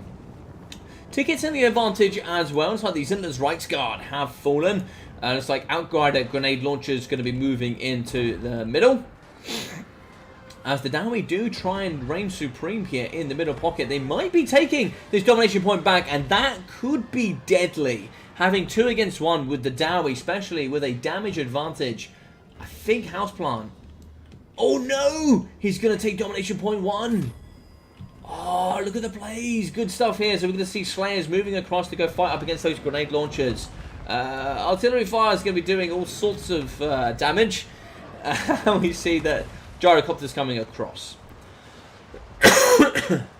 Gyrocopter's going to be firing up against the Empire Knights. What do we have here, though, for the Dowie? Some Vanguard deployment here. Maybe getting in some of those miners with those blasting charges and all the naughtiness that they normally bring. Could be quite good here in the middle. Thoric Ironbrow going to be doing what he does best. The man here with the biggest and baddest brow you've ever seen. Going to be slaughtering the Zintlers Reichsguard. Who are these guys? Nothing. Nothing to this man as they fight in the middle here. Great swords going forward. They're anti-infantry. They're armor piercing. They're built to fight units such as Thoric Ironbrow. But does he care? Absolutely not. This man is going to slaughter many a great sword. They're the most elite troops here of the Empire. And do they stand a chance? Absolutely not. Absolutely not. And then we come here, the Dwarf Warriors with great weapons. The battle veterans that certainly need just a little bit not. They're just not quite the Longbeards that you would hope for. But still, they'll do the job. They'll do the job. Grenade launcher is going to be fighting in the middle. Domination point 3 is going to be held. Slaughtered Dowie left, right and centre. It's not looking grand. Empire Knights charging into the mixture here up against some of those miners. Lots of AP though for the boys with the pickaxe. So they will be getting in and doing all the dirty work. Dowie are moving across. Now value-wise, 9,200 up against 8,200. Can they take the domination point? We do see Dwarf Warriors moving on. We have Slayers pushing off the Great Swords. We need to get on as quickly as possible, moving some of these gyrocopters around the corner as quickly as possible, if we really can. Try and see if we can slaughter the enemy. And we can see here, Great Swords alongside the Zinlund's Reichsguard and the Spearmen getting pushed back. Not once, not twice, but 3 times by the man, the myth, the legend. Look at him, frothing from the mouth as he charges forward here, uphill, up against the Empire Swordsman.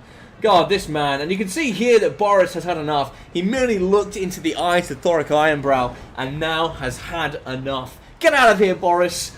You were, you know, PM once, but now you've been left again here in the UK. But we see Dwarf Warriors coming across on the left-hand side. Khorne is going to be fighting to the best of their abilities. But it's like the Swordsmen, they're going to be clattering home. They're going to be fighting. This is basically Dwarf Warriors with, you know, slightly reduced stats. But, you know, they should fight and hold. Maybe not for super long, but they'll hold. In the middle, we are going to have the Jade Wizard coming across. And it looks like here the Zinders have shattered. Downhill, Empire Knights going to try and come and fight here. Dwarfs are going to be holding Domination Point 1, Domination Point 2 here into the advantage of the Dowie. And it looks like Domination Point 3, it was starting to tick. The Dowie was sniffing around, using their mass mobility and, you know, big, long, bushy beards to get in there and do all the damage. In the middle, though, Gyrocopters coming forward. They're going to be compromising all the Helmstorms in the backside. And this is just crazy wild stuff here from the Dowie. I love it. God, I hate Thoric. Listen, Coops. Listen, how could you hate a glorious man with such a glorious beard? Empire does too now. What's that for, my dude? Yeah, this is a super close game. It's really awesome. You see Gyrocopters firing in the middle here up against the Empire Knights, doing all of the good damage. On the backside here, Dwarfs and the Warriors there, I believe. Maybe Warriors? There should be Warriors. Yeah, Dwarf Warriors getting fired upon here. And it looks like the Gyrocopters are just going to be doing what they do best. They're going to be fighting up against the Sunmaker. There's more armor in the backside. It's a bit interesting that we're going to go for this one. But, you know, the boys, they are going to be fighting. 31 melee attacks. They will do damage. They will do damage. And it looks like here Thunder is going to be firing in the sky up against those Gyrocopters. Empire Knights have been broken. And yet again, Thoric Ironbrow, the man, the myth, Coops' favourite, going to be holding them back. The tide of Empire men as they charge forward, heroically trying to take Domination Point 2. Can they? No. No, they can't, and it makes my beard so happy. So, Empire in the middle, going to be holding Domination Point 3, trying to get on that Domination Point 2, but they're going to be clustering in the middle here, and that's where the beautiful ability here of the Rune of Wrath and Ruin certainly comes to its, you know, maximum ability. But 11,500 up against 9,700. And, you know, certainly here with Housebind, he is no joke of a player. This man is very strong at domination. Thoric takes all the glory away from winning. Oh, no. Thoric is amazing. I know what you're talking about. I know what you're talking about. You're acting like the Dowie have, you know, a reason to be... yeah, they should be looking for excuses as to why they should be losing. Listen, if Thoric gives them a chance, I'll take it. Because I don't see any other Lord giving that chance. Like, I just don't... But the problem is, I don't see any other Lord having the impact he has, where you actually have a chance of winning domination. So, I don't know. But I do understand where you're coming from. I do understand where you're coming from. But Slayer's coming across. Dwarf Warrior is going to be getting broken here. Looks like the victory point is going to be going into the Dowie favour. Slayer's getting slaughtered by the Helmstorm rocket batteries. As we see Outrider grenade launchers going to be firing over the top. And oh no! Slayers are just getting slaughtered in mass numbers. They're going to be down to 67 models, and they're just taking so much damage. They need to come across and try and slay the Outriders as quickly as possible. But all 3 points are going to be in the favour of the Dowie. And we see here that the grenade launchers trying to get away here, trying to pull these Dwarf Warriors out of position. Spearman trying to come through to capture those domination points. And a win for the boys! For the boys. Ladies and gentlemen, consider this stream a success. Consider the stream a success. The boys have come through with a glorious victory. 1,600, 1,300, 1,500 for the cannons, 1.3k for the goblobbers, 550 there for Thoric Ironbrow. So actually, how much did he really do? I don't know. Epic Slayer Death and eating a grenade. Listen, it's a great way to go. 750, 30, 54, and 470 there for the Quora. So Thoric, did he really do much? Yeah, not really. You can see 550 value. He didn't actually really do anything. But 160, 48, 120, 0, and 4 there for the Dwarf Warriors. With the Slayers coming in at 500 and 500. 1.6, 1,000, and 2,000 there for the Brimstone Guns. 220 for the Thunderers, with 400, 140 for the Great Weapons. 80, 320, 75, 370, and 96 there for the Miners with Blasting Charges. So, 680 there for Boris, and I did think that might be, excuse me. Thank you, Mark Clark. I appreciate that. I understand there might be beautiful girls there, but we're not going to go there. So Tzeentch entering the stream. Terrible stuff. But 680, I think Boris taking quite a bit of damage in the beginning was quite costly, which is a bit unfortunate. But 1.9k there for the Sunmaker. 1.3, 1.9, 2.2 for the Helmstorms. So 30 there for the Great Swords, 80, and 180 there for the Swordsman. We're going to capture, and 770 for the Jade Wizard. Pretty good stuff.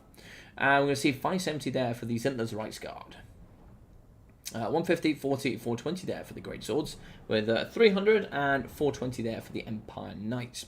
1,000, 1,100 there for the Grenade Launchers, with 550, 200 for the Swordsman, Spearmen coming in at 0 and 50.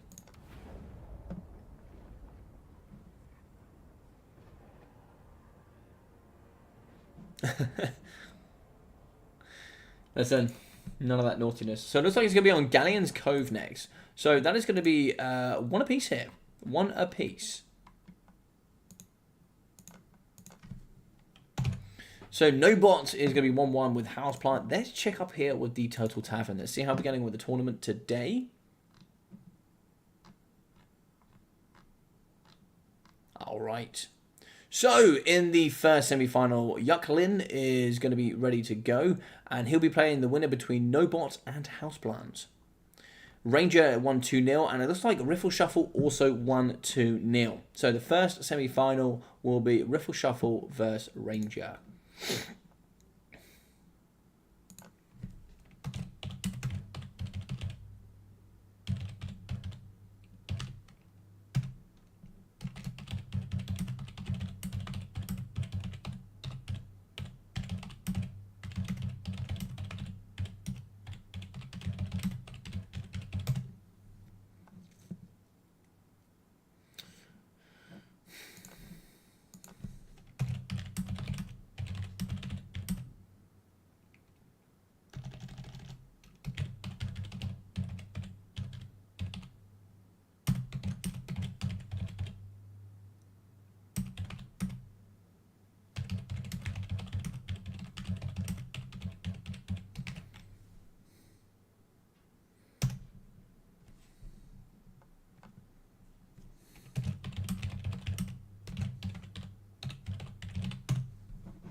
Alrighty. So the Lands are going to be kicking off that semi-final now. And then after this game, we'll be going into the other semi-final, which will be awesome stuff.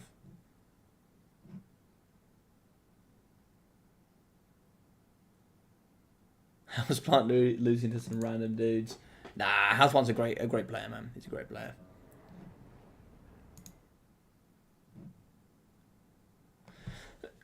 Well, very, very interesting game there. Let me very quickly grab a bottle opener.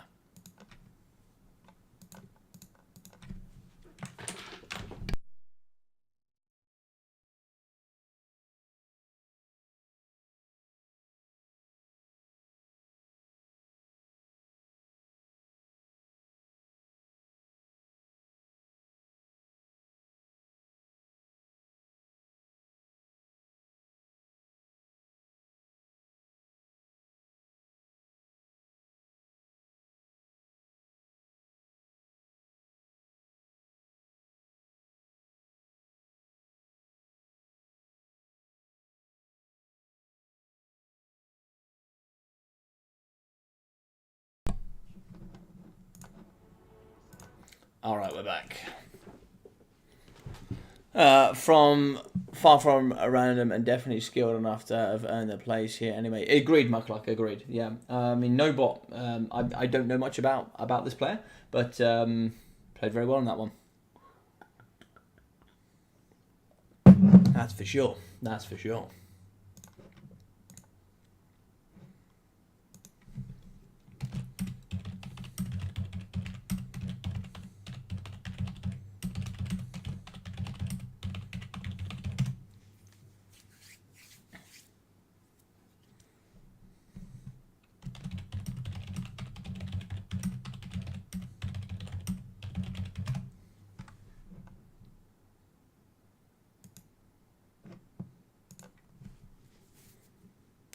No bot is a Giga Chat. I mean, he played Dwarfs, man.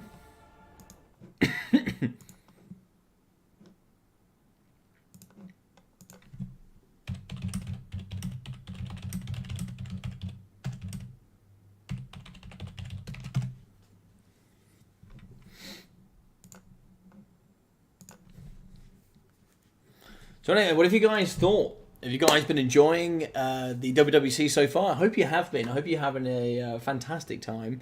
And just to note, this is not the only event. We'll be having 14 events going out throughout this month, hosted by myself, Turin. It's going to be Darv. It's going to be Human Boy. There's going to be so many different content creators hosting events. I'll be hosting 2 more myself, which would be really fun. And there'll be lots of live streams. I'll actually... I won't have time to stream the semi-finals and finals today, but I will be streaming them tomorrow. So you guys will be able to see all of the glorious content, for sure. But if you guys have been enjoying, do of course please smash that like button. Do feel free to subscribe, and then do check out, I think maybe I have it here. Nope, that's not right. I should hopefully be able to grab a link here for you guys. Just got this. Pick Norska Tzeentch Lizards, ban Dark Elves. Very interesting. Very interesting indeed. So, let me grab this for you guys. So, on the hall, let me grab just a little invitation for you guys.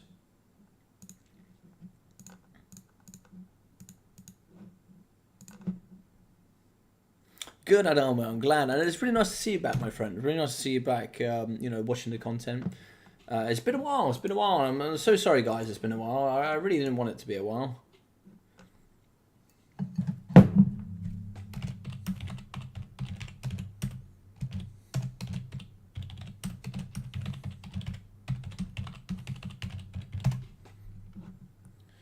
Yeah, I'm really sorry. It's been a while, guys. It's just been so much for me with work and life and stuff. It's been a lot. It's been a lot. So it looks like it's going to be Norska Tzeentch Lizards and ban Dark Elves, and it looks like in return it's I pick Tzeentch, ban Norska, and it's Tzeentch. So I think it might be Tzeentch.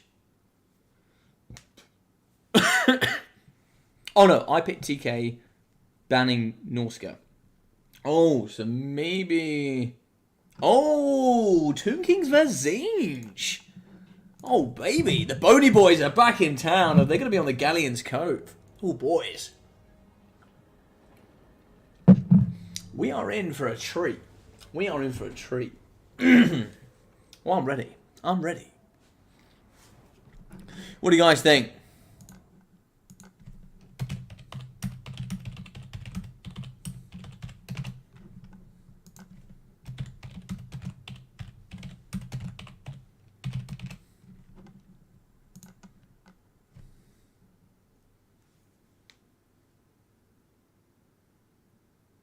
Yeah, so Loopy, once this game is done, quarterfinals will finish. It's just semi-finals and finals left.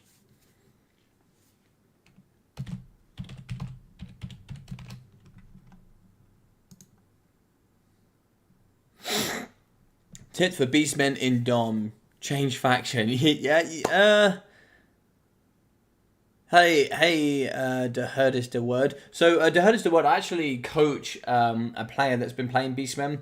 We've been practicing domination. We've been practicing also land battles. Beastmen aren't looking so great in Dom. They really do suffer. Any tips? It really. So obviously there's 23 factions. There's a lot of factions, so tips and tricks is tough. What's a good tip that I could help you use overall? Well, a good thing is that there's obviously a lot of Vanguard in the Beastmen. They're really, really fast. They're a good rush faction. They have lots of capture weight. Like Gore Herds, really, really good cheap units. Use their Regiment of Renowns. I really like their Regiments of Renown. The Blackhorn Ravagers are excellent. They have perfect vigor, good stats, 750 gold, Vanguard deployment. I think they're a really, really, really good unit. Minotaurs have been, buffed considerably, so maybe might be worth seeing, kind of where they sit. Giant buffs not helped. Giant buffs are okay. They got a little bit of added armor. Not really too much to write home about really there. But maybe there's a tip there or two. The good news is that they can beat Brett. Yeah, probably. That probably makes ODM mad as hell. But no, tips and tricks, man. With Beastmen, here's my actual tips and tricks, right? This is what I say to any of the players that I coach, anybody that I try and help. This is my actual tips and tricks. Grab the Beastmen and play them against everybody. Do a couple of matchups against every single faction in the game and get super comfortable with that faction. When you know you can play that faction against every other faction in the game, you've then mastered that faction. So that's what I did when I first played Dwarfs. I played them against everybody on land battles. They were bad against Skaven. They had so many poor matchups, like against High Elves and stuff, but I played them there. And I found out why that matchup was considered bad. I didn't just go, oh, I know it's bad. I now know why it's bad. And if I have to play that matchup, at least I've learned, a little bit there. Which is what I'm doing with a lot of my students at the moment. One of them's playing Tzeentch, one of them's playing Warriors of Chaos, one of them's playing Beastmen, and I'm getting them to play everybody. So that they get used to those matchups, and every single session, let's say we do an hour, we'll do 3 or 4 matchups, we'll talk about the game afterwards, small little mistakes they made, things they need to think about, and then every single time we play, we go through different army compositions, stuff like that. And once you've nailed the Beastmen in that aspect, and you're used to all of the factions, I think watch yourself grow from there. And I think that really will help you quite a bit. Yeah. I like to suffer. What is the remaining time for these preliminary matches today? So, at the moment, as it stands, one semi-final is already kicking off. So, we have one semi-final now between Riffle Shuffle and Ranger. The winner here plays Yucklin in the other semi-final. Now, the way it'll work tomorrow is that tomorrow at probably 4 or 5 p.m. BST, so kind of when the tournament started, probably like 5 p.m. BST, which will be 4 p.m. GMT, I'll be kicking off the semi-finals and finals. I'll cast the replays of what happened, but sadly, after this, I have to go. I'm already late. I said I was going to be there in 5 minutes. It's not going to happen, but I'll be there.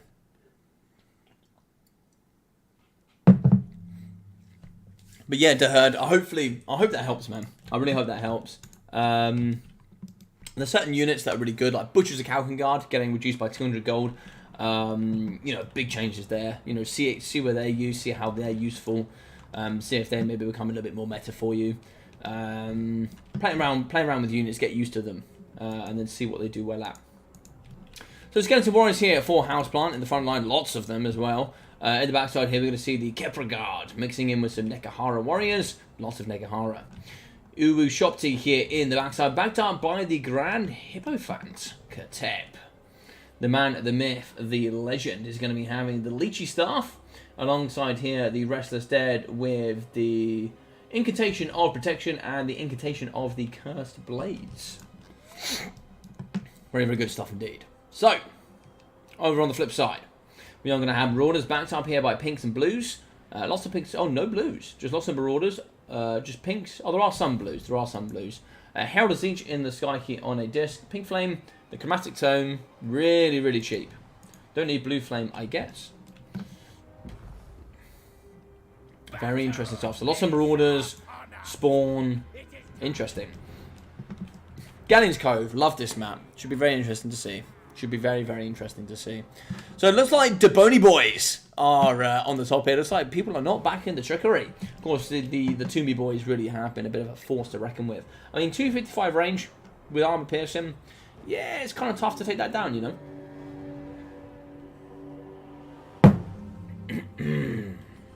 Alrighty. So Marauders coming over here to the left-hand side, just going to try and dominate the high ground. And if anyone here is a lover of Star Wars, you'll know why that is just so helpful, and why that's normally helps you win a fight, especially when it comes to lightsabers. But in the sky, we are going to move in here with the Herald of Tzeentch, going around to the right-hand side. Maybe just scouting out any forces that might be moving up this left-hand flank. House Spartan looks like it's going to dominate this middle right-hand side. It's going to be the middle right-hand side as well there for Tzeentch. So it could be dominated very different sides of the map. 3 and 2 here for Tzeentch, and 2 and 1 there for the forces of the Bony Boys. Oh, don't crash on me. Don't you crash on me. Gonna be really upset if you crash on me again. Oh, let's go, baby. Let's go. See? I knew it. Sometimes you just gotta be stern, and it's okay with you. Sometimes. Alright, moving through. Bony Boys here. Uwu's gonna be shooting into the front here. Those Ushopti doing all the damage here. Taking down the shield, and that's certainly quite nice, and you can see now some permanent damage coming through. But those shields really do protect some of these, certainly lightly armored units, such as the Spawn of Tzeentch. They're going to move up to the top, and I can't help but think here. I think Tzeentch are going to try and dominate the outside. So they're going to go actually maybe for 1 and 3, and allow the Tomb Kings to dominate 2. Now the biggest problem with that, is they're now 2 very separate forces fighting against 1, and that really could be devastating. But only time will tell here. Only time will tell. The Nekahara Warriors backed up here by some Skelly Boys and some Spearmen. Moving up to the top side. The high ground is going to be slightly dominated here already by those Marauders. 17 seconds, and we're open. We're ready to play. Apparently here there's going to be some unknown elements of Pink Horrors, maybe? I don't know.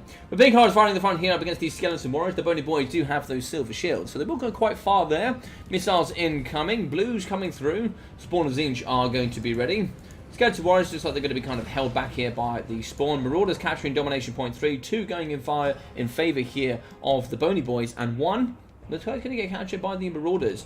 But it looks like they're not going to be throwing too much into the wind here. They don't want to be going too high in the sky. And that's why we are going to have the Stalkers coming through. The Missile Snakes, as they're known. Look at these bad boys. Look at the way they slither through the floor. Love it. Love everything about it.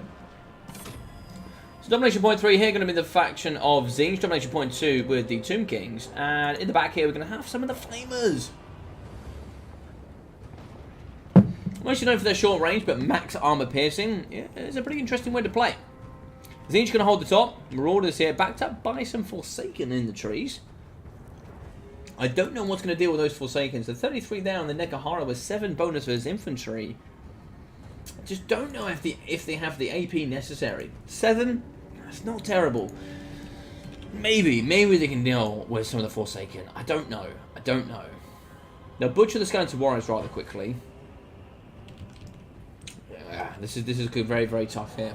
So, damage. House Spartan's taken 2,000 in the advantage. The No-Bot is at 250. That's going to be thanks to some of the Ushopti here in the middle.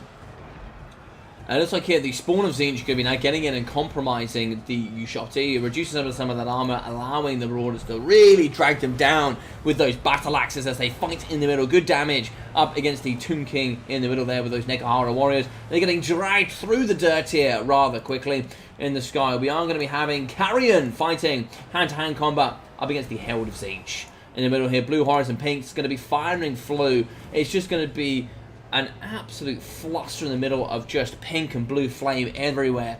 It's going to be a colour show. It's basically fireworks here. And we do see that some of the Marauder Horsemen, some of those javelins getting thrown in amongst the Skeleton Horsemen. In the middle, more Horsemen, more Skeleton Warriors could dive down here on the Domination Point 3. I really like this. It looks like they're going to be pushing across, blocking off this entrance. So good stuff there from No-Bot. And this is what it all comes down to. It's just like these Skelly Boys are going to be winning at the top with the Forsaken. Maybe. Maybe they could do the work here. Maybe. In the middle though, it's looking rather disasterly. We do see here a lot of the forces going to be dying. Marauders moving up to the top. The Skelly Spears, good amount of defense, they will hold, and it looks like they do have the numbers. That can be the problem with getting pushed off here with your Marauders. You can see the line. The line is certainly going to be favouring more units of the Nekahara Warriors, But now we actually have the Marauder Horseman of Tzeentch coming up to the top with the caster. Pink Flame down the line, plus a couple of those javelins coming through. Going to get finished. Really depends how you play them. Tzeentch Land Battles is the type of faction where only one player is having fun. I mean, yeah, I can kind of agree with that to a certain extent. I like Tzeentch. I think they're a cool, fun faction, but I think also, yeah, it just depends how you play them. It really depends how you play them, but yes, they can be, you know, a bit Lord Snipey, really tough to take down from a skirmish perspective. It is rather tough. So in the middle, a lot of the chaff is going to be dying here rather quickly. The U-Shop team going to be holding. The ammo is now starting to run a little bit dry. Pink's coming through, Marauder Horseman coming through, capturing here at the top as well. Cavalry is going to be cycle charging. Good damage, Marauders break. Looks like the Nekahara Horsemen also do manage to stand true, but now they're going to be fighting up against the Marauder Horsemen of Tzeentch. Want to get these Marauder Horsemen on the point, otherwise we're not going to be capturing. Skeleton Spearmen are going to be going down. Skeptical Stalkers are nice and close. If they get in, they can start devastatingly getting some good blows here on the Forsaken. Ushopti dropping, and in comes the Toon Scorpion.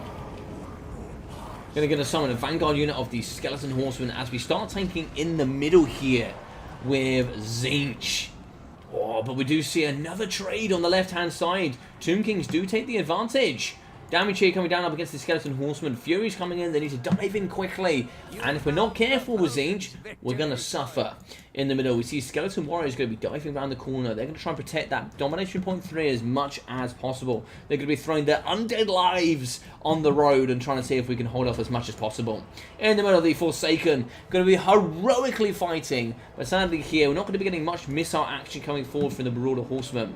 A couple of javelins throwing in, they'll do some good damage. Pink Flame down the line is going to finish off those Skeleton Spearmen. Lovely work up against the Nekahara Warriors. That's going to be Armor Sunder. There's going to be a reduction there on fire damage as well, which means some of these javelins coming from the Horsemen is going to do some lovely work. Look at this!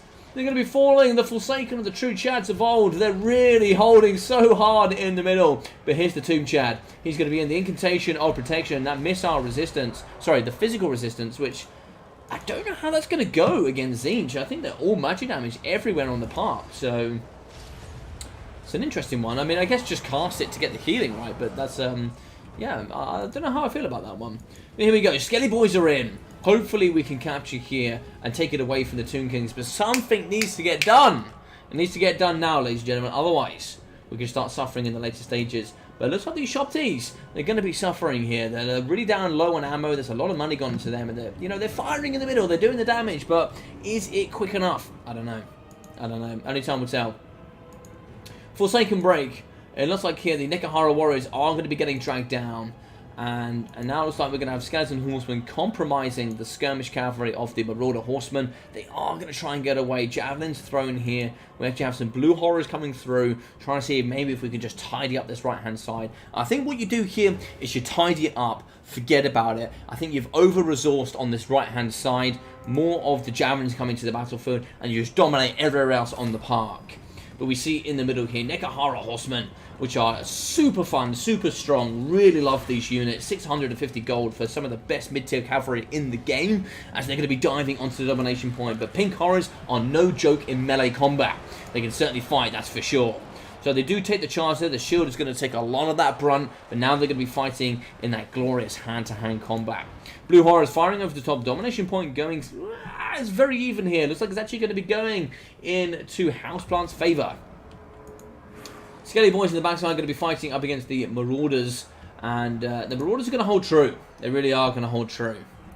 Over the top, looks like we are going to have Blue Horrors. And it's like the Marauder Horsemen going to be just throwing those javelins over the top. And the more and more I think about this, that physical resistance buff, I don't know how useful that's going to be. I mean, maybe just trying to proc the law passive as much as possible is certainly the idea. But the physical resistance, I think pretty sure every unit in Tzeentch does magic damage. I'm pretty sure.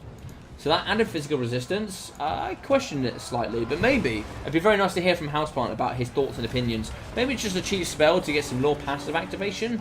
That's probably the answer. But either way, Marauder Javelins over the top here, firing up against the Nekahara Warriors, reducing that armor and allowing the Marauders just to carve through just that little bit easier. Tzeentch is below average for the average player. Yeah, I think Tzeentch is very hard. Tzeentch is very hard. If you're suddenly a new player to scene, really tough to play. Blue Horrors firing over the top here. In the middle, so we are going to be capturing with the Tomb Kings 3,000 damage in the advantage. That is something you do not see very often. A game this tight with damage values so separate is very, very crazy indeed. Pink Flame down the line, catching a lot of the Skeleton Horsemen. Marauders here fighting heroically. I really want to see more Marauders on this domination point. I want to see them capturing it as quickly as possible.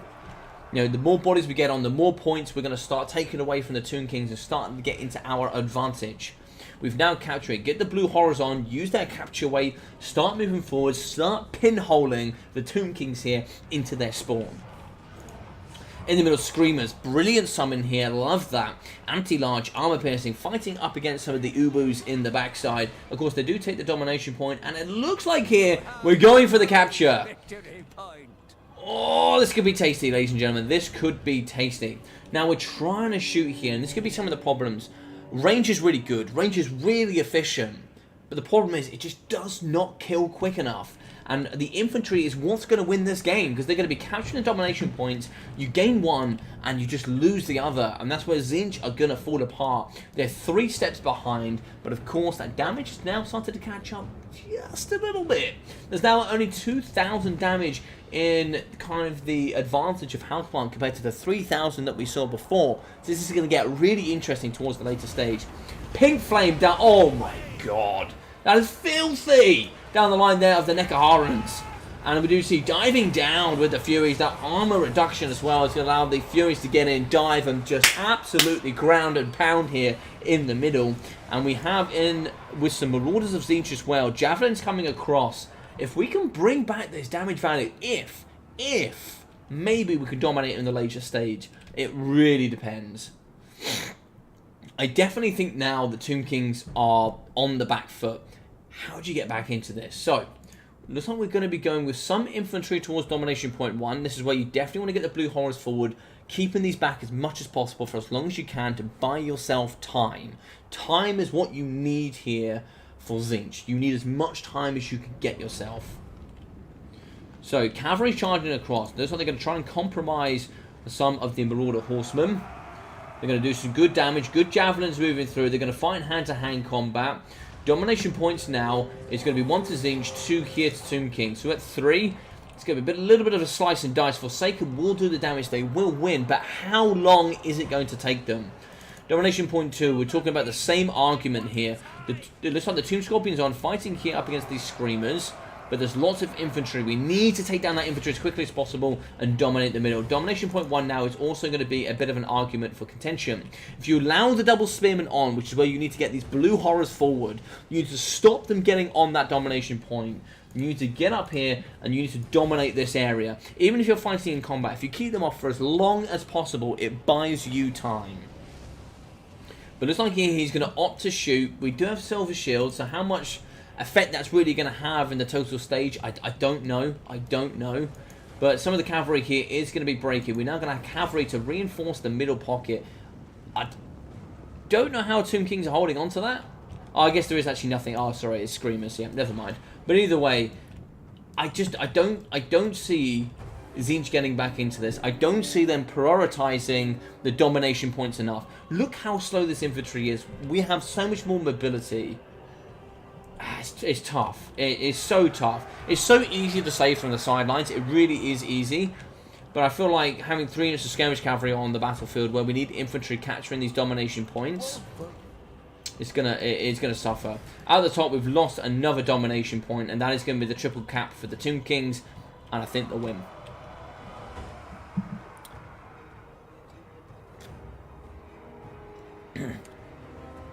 They're hard to play, of course, yeah. A lot of their roster is just bad for price. And OST of the things were just got nerfed last patch. Yeah, the Tzeentch were extremely powerful at a certain point. Don't forget that. Don't forget how powerful Tzeentch were. They needed nerfs here and there and everywhere. They really, really did. And they're now certainly one of the more balanced factions in the game. I can certainly agree to that. So now we've flooded onto domination point. Hopefully we can get a capture. This is a late game push. Lots of damage at the top here, and this is perfect. This is what I want to see if I'm the Tomb King player. You need to flood as many of your units to block them from getting as many of their units onto the capture point. You can see they're slowly capturing it, but you're keeping as many models off as possible. There's only a few here on the side, but for every single one you can keep off, is every single second you're buying yourself of getting more points. In the backside here, more horsemen come in. They're going to hold that domination point, and it's just a game of time now. So it's 340 tickets. Looks like no bot's going to be summoning more units. There's going to be Furies to dive down as quickly as possible. We're going to win domination point 3. Just don't think it's going to be enough, boys. I don't think it's going to be enough. Tomb Kings are going to hold. Ladies and gentlemen, for the triple cap, GG's and well played to the man that makes the semi-final. We are going to have a house plant. My boy. Would love to see the win rate stat tracker for the different factions. Yeah, we'll be getting that on Total Tavern. I'm sure of it. I'm sure of it.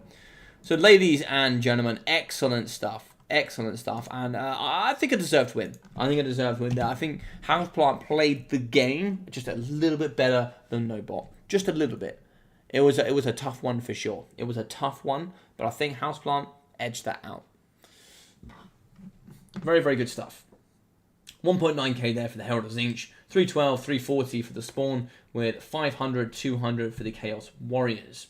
So we saw 900, 330 there for the Pink Horrors, 900, 730 for the Blue Horrors, with 825 for the Marauders of Tzeentch, 300, 300. 0 for Grand Hippofant, 1,300, 1,900 for the Ushopti, 500 for the Kepra Guard, 700, 1.2, 1.4, 400 for the Nekahara Warriors. 66, 250, 71, 440, and 0 there for the Skeleton Warriors. With the Stalkers coming in at 700, 650 there for the Tomb Scorpion. Didn't see any Ushopti, quite interesting there. I thought, having that mobile infantry would have been quite nice. Cavalry coming in at 655 there for the Nekahara Horsemen, 180 there as well. Regulars, 600, 473, and 520. So 0 and 0 for the Carrion, 330 there for the Spearman, 20, and it looks like 0 there overall. So, GG's and well played to everybody today. Really, really good stuff. So this is day 1 of 2. Now the tournament will continue. The sad thing is that I can't. I'm really sorry for that, guys. I cannot continue, but I will continue tomorrow. So the semi-finals and finals will be played. The replays will be sent to me, and then I will cast them tomorrow. So what I very quickly want to say is thank you very much to everybody that's watched today. Thank you all so much for the support. If you haven't already, do feel free to like and subscribe. It really does help the channel. I'll be doing a lot more content coming forward. And other than that, take care of yourselves. Enjoy your weekend. And I'll be seeing you tomorrow for some more Warhammer action. So guys, take care of yourselves. See you all then.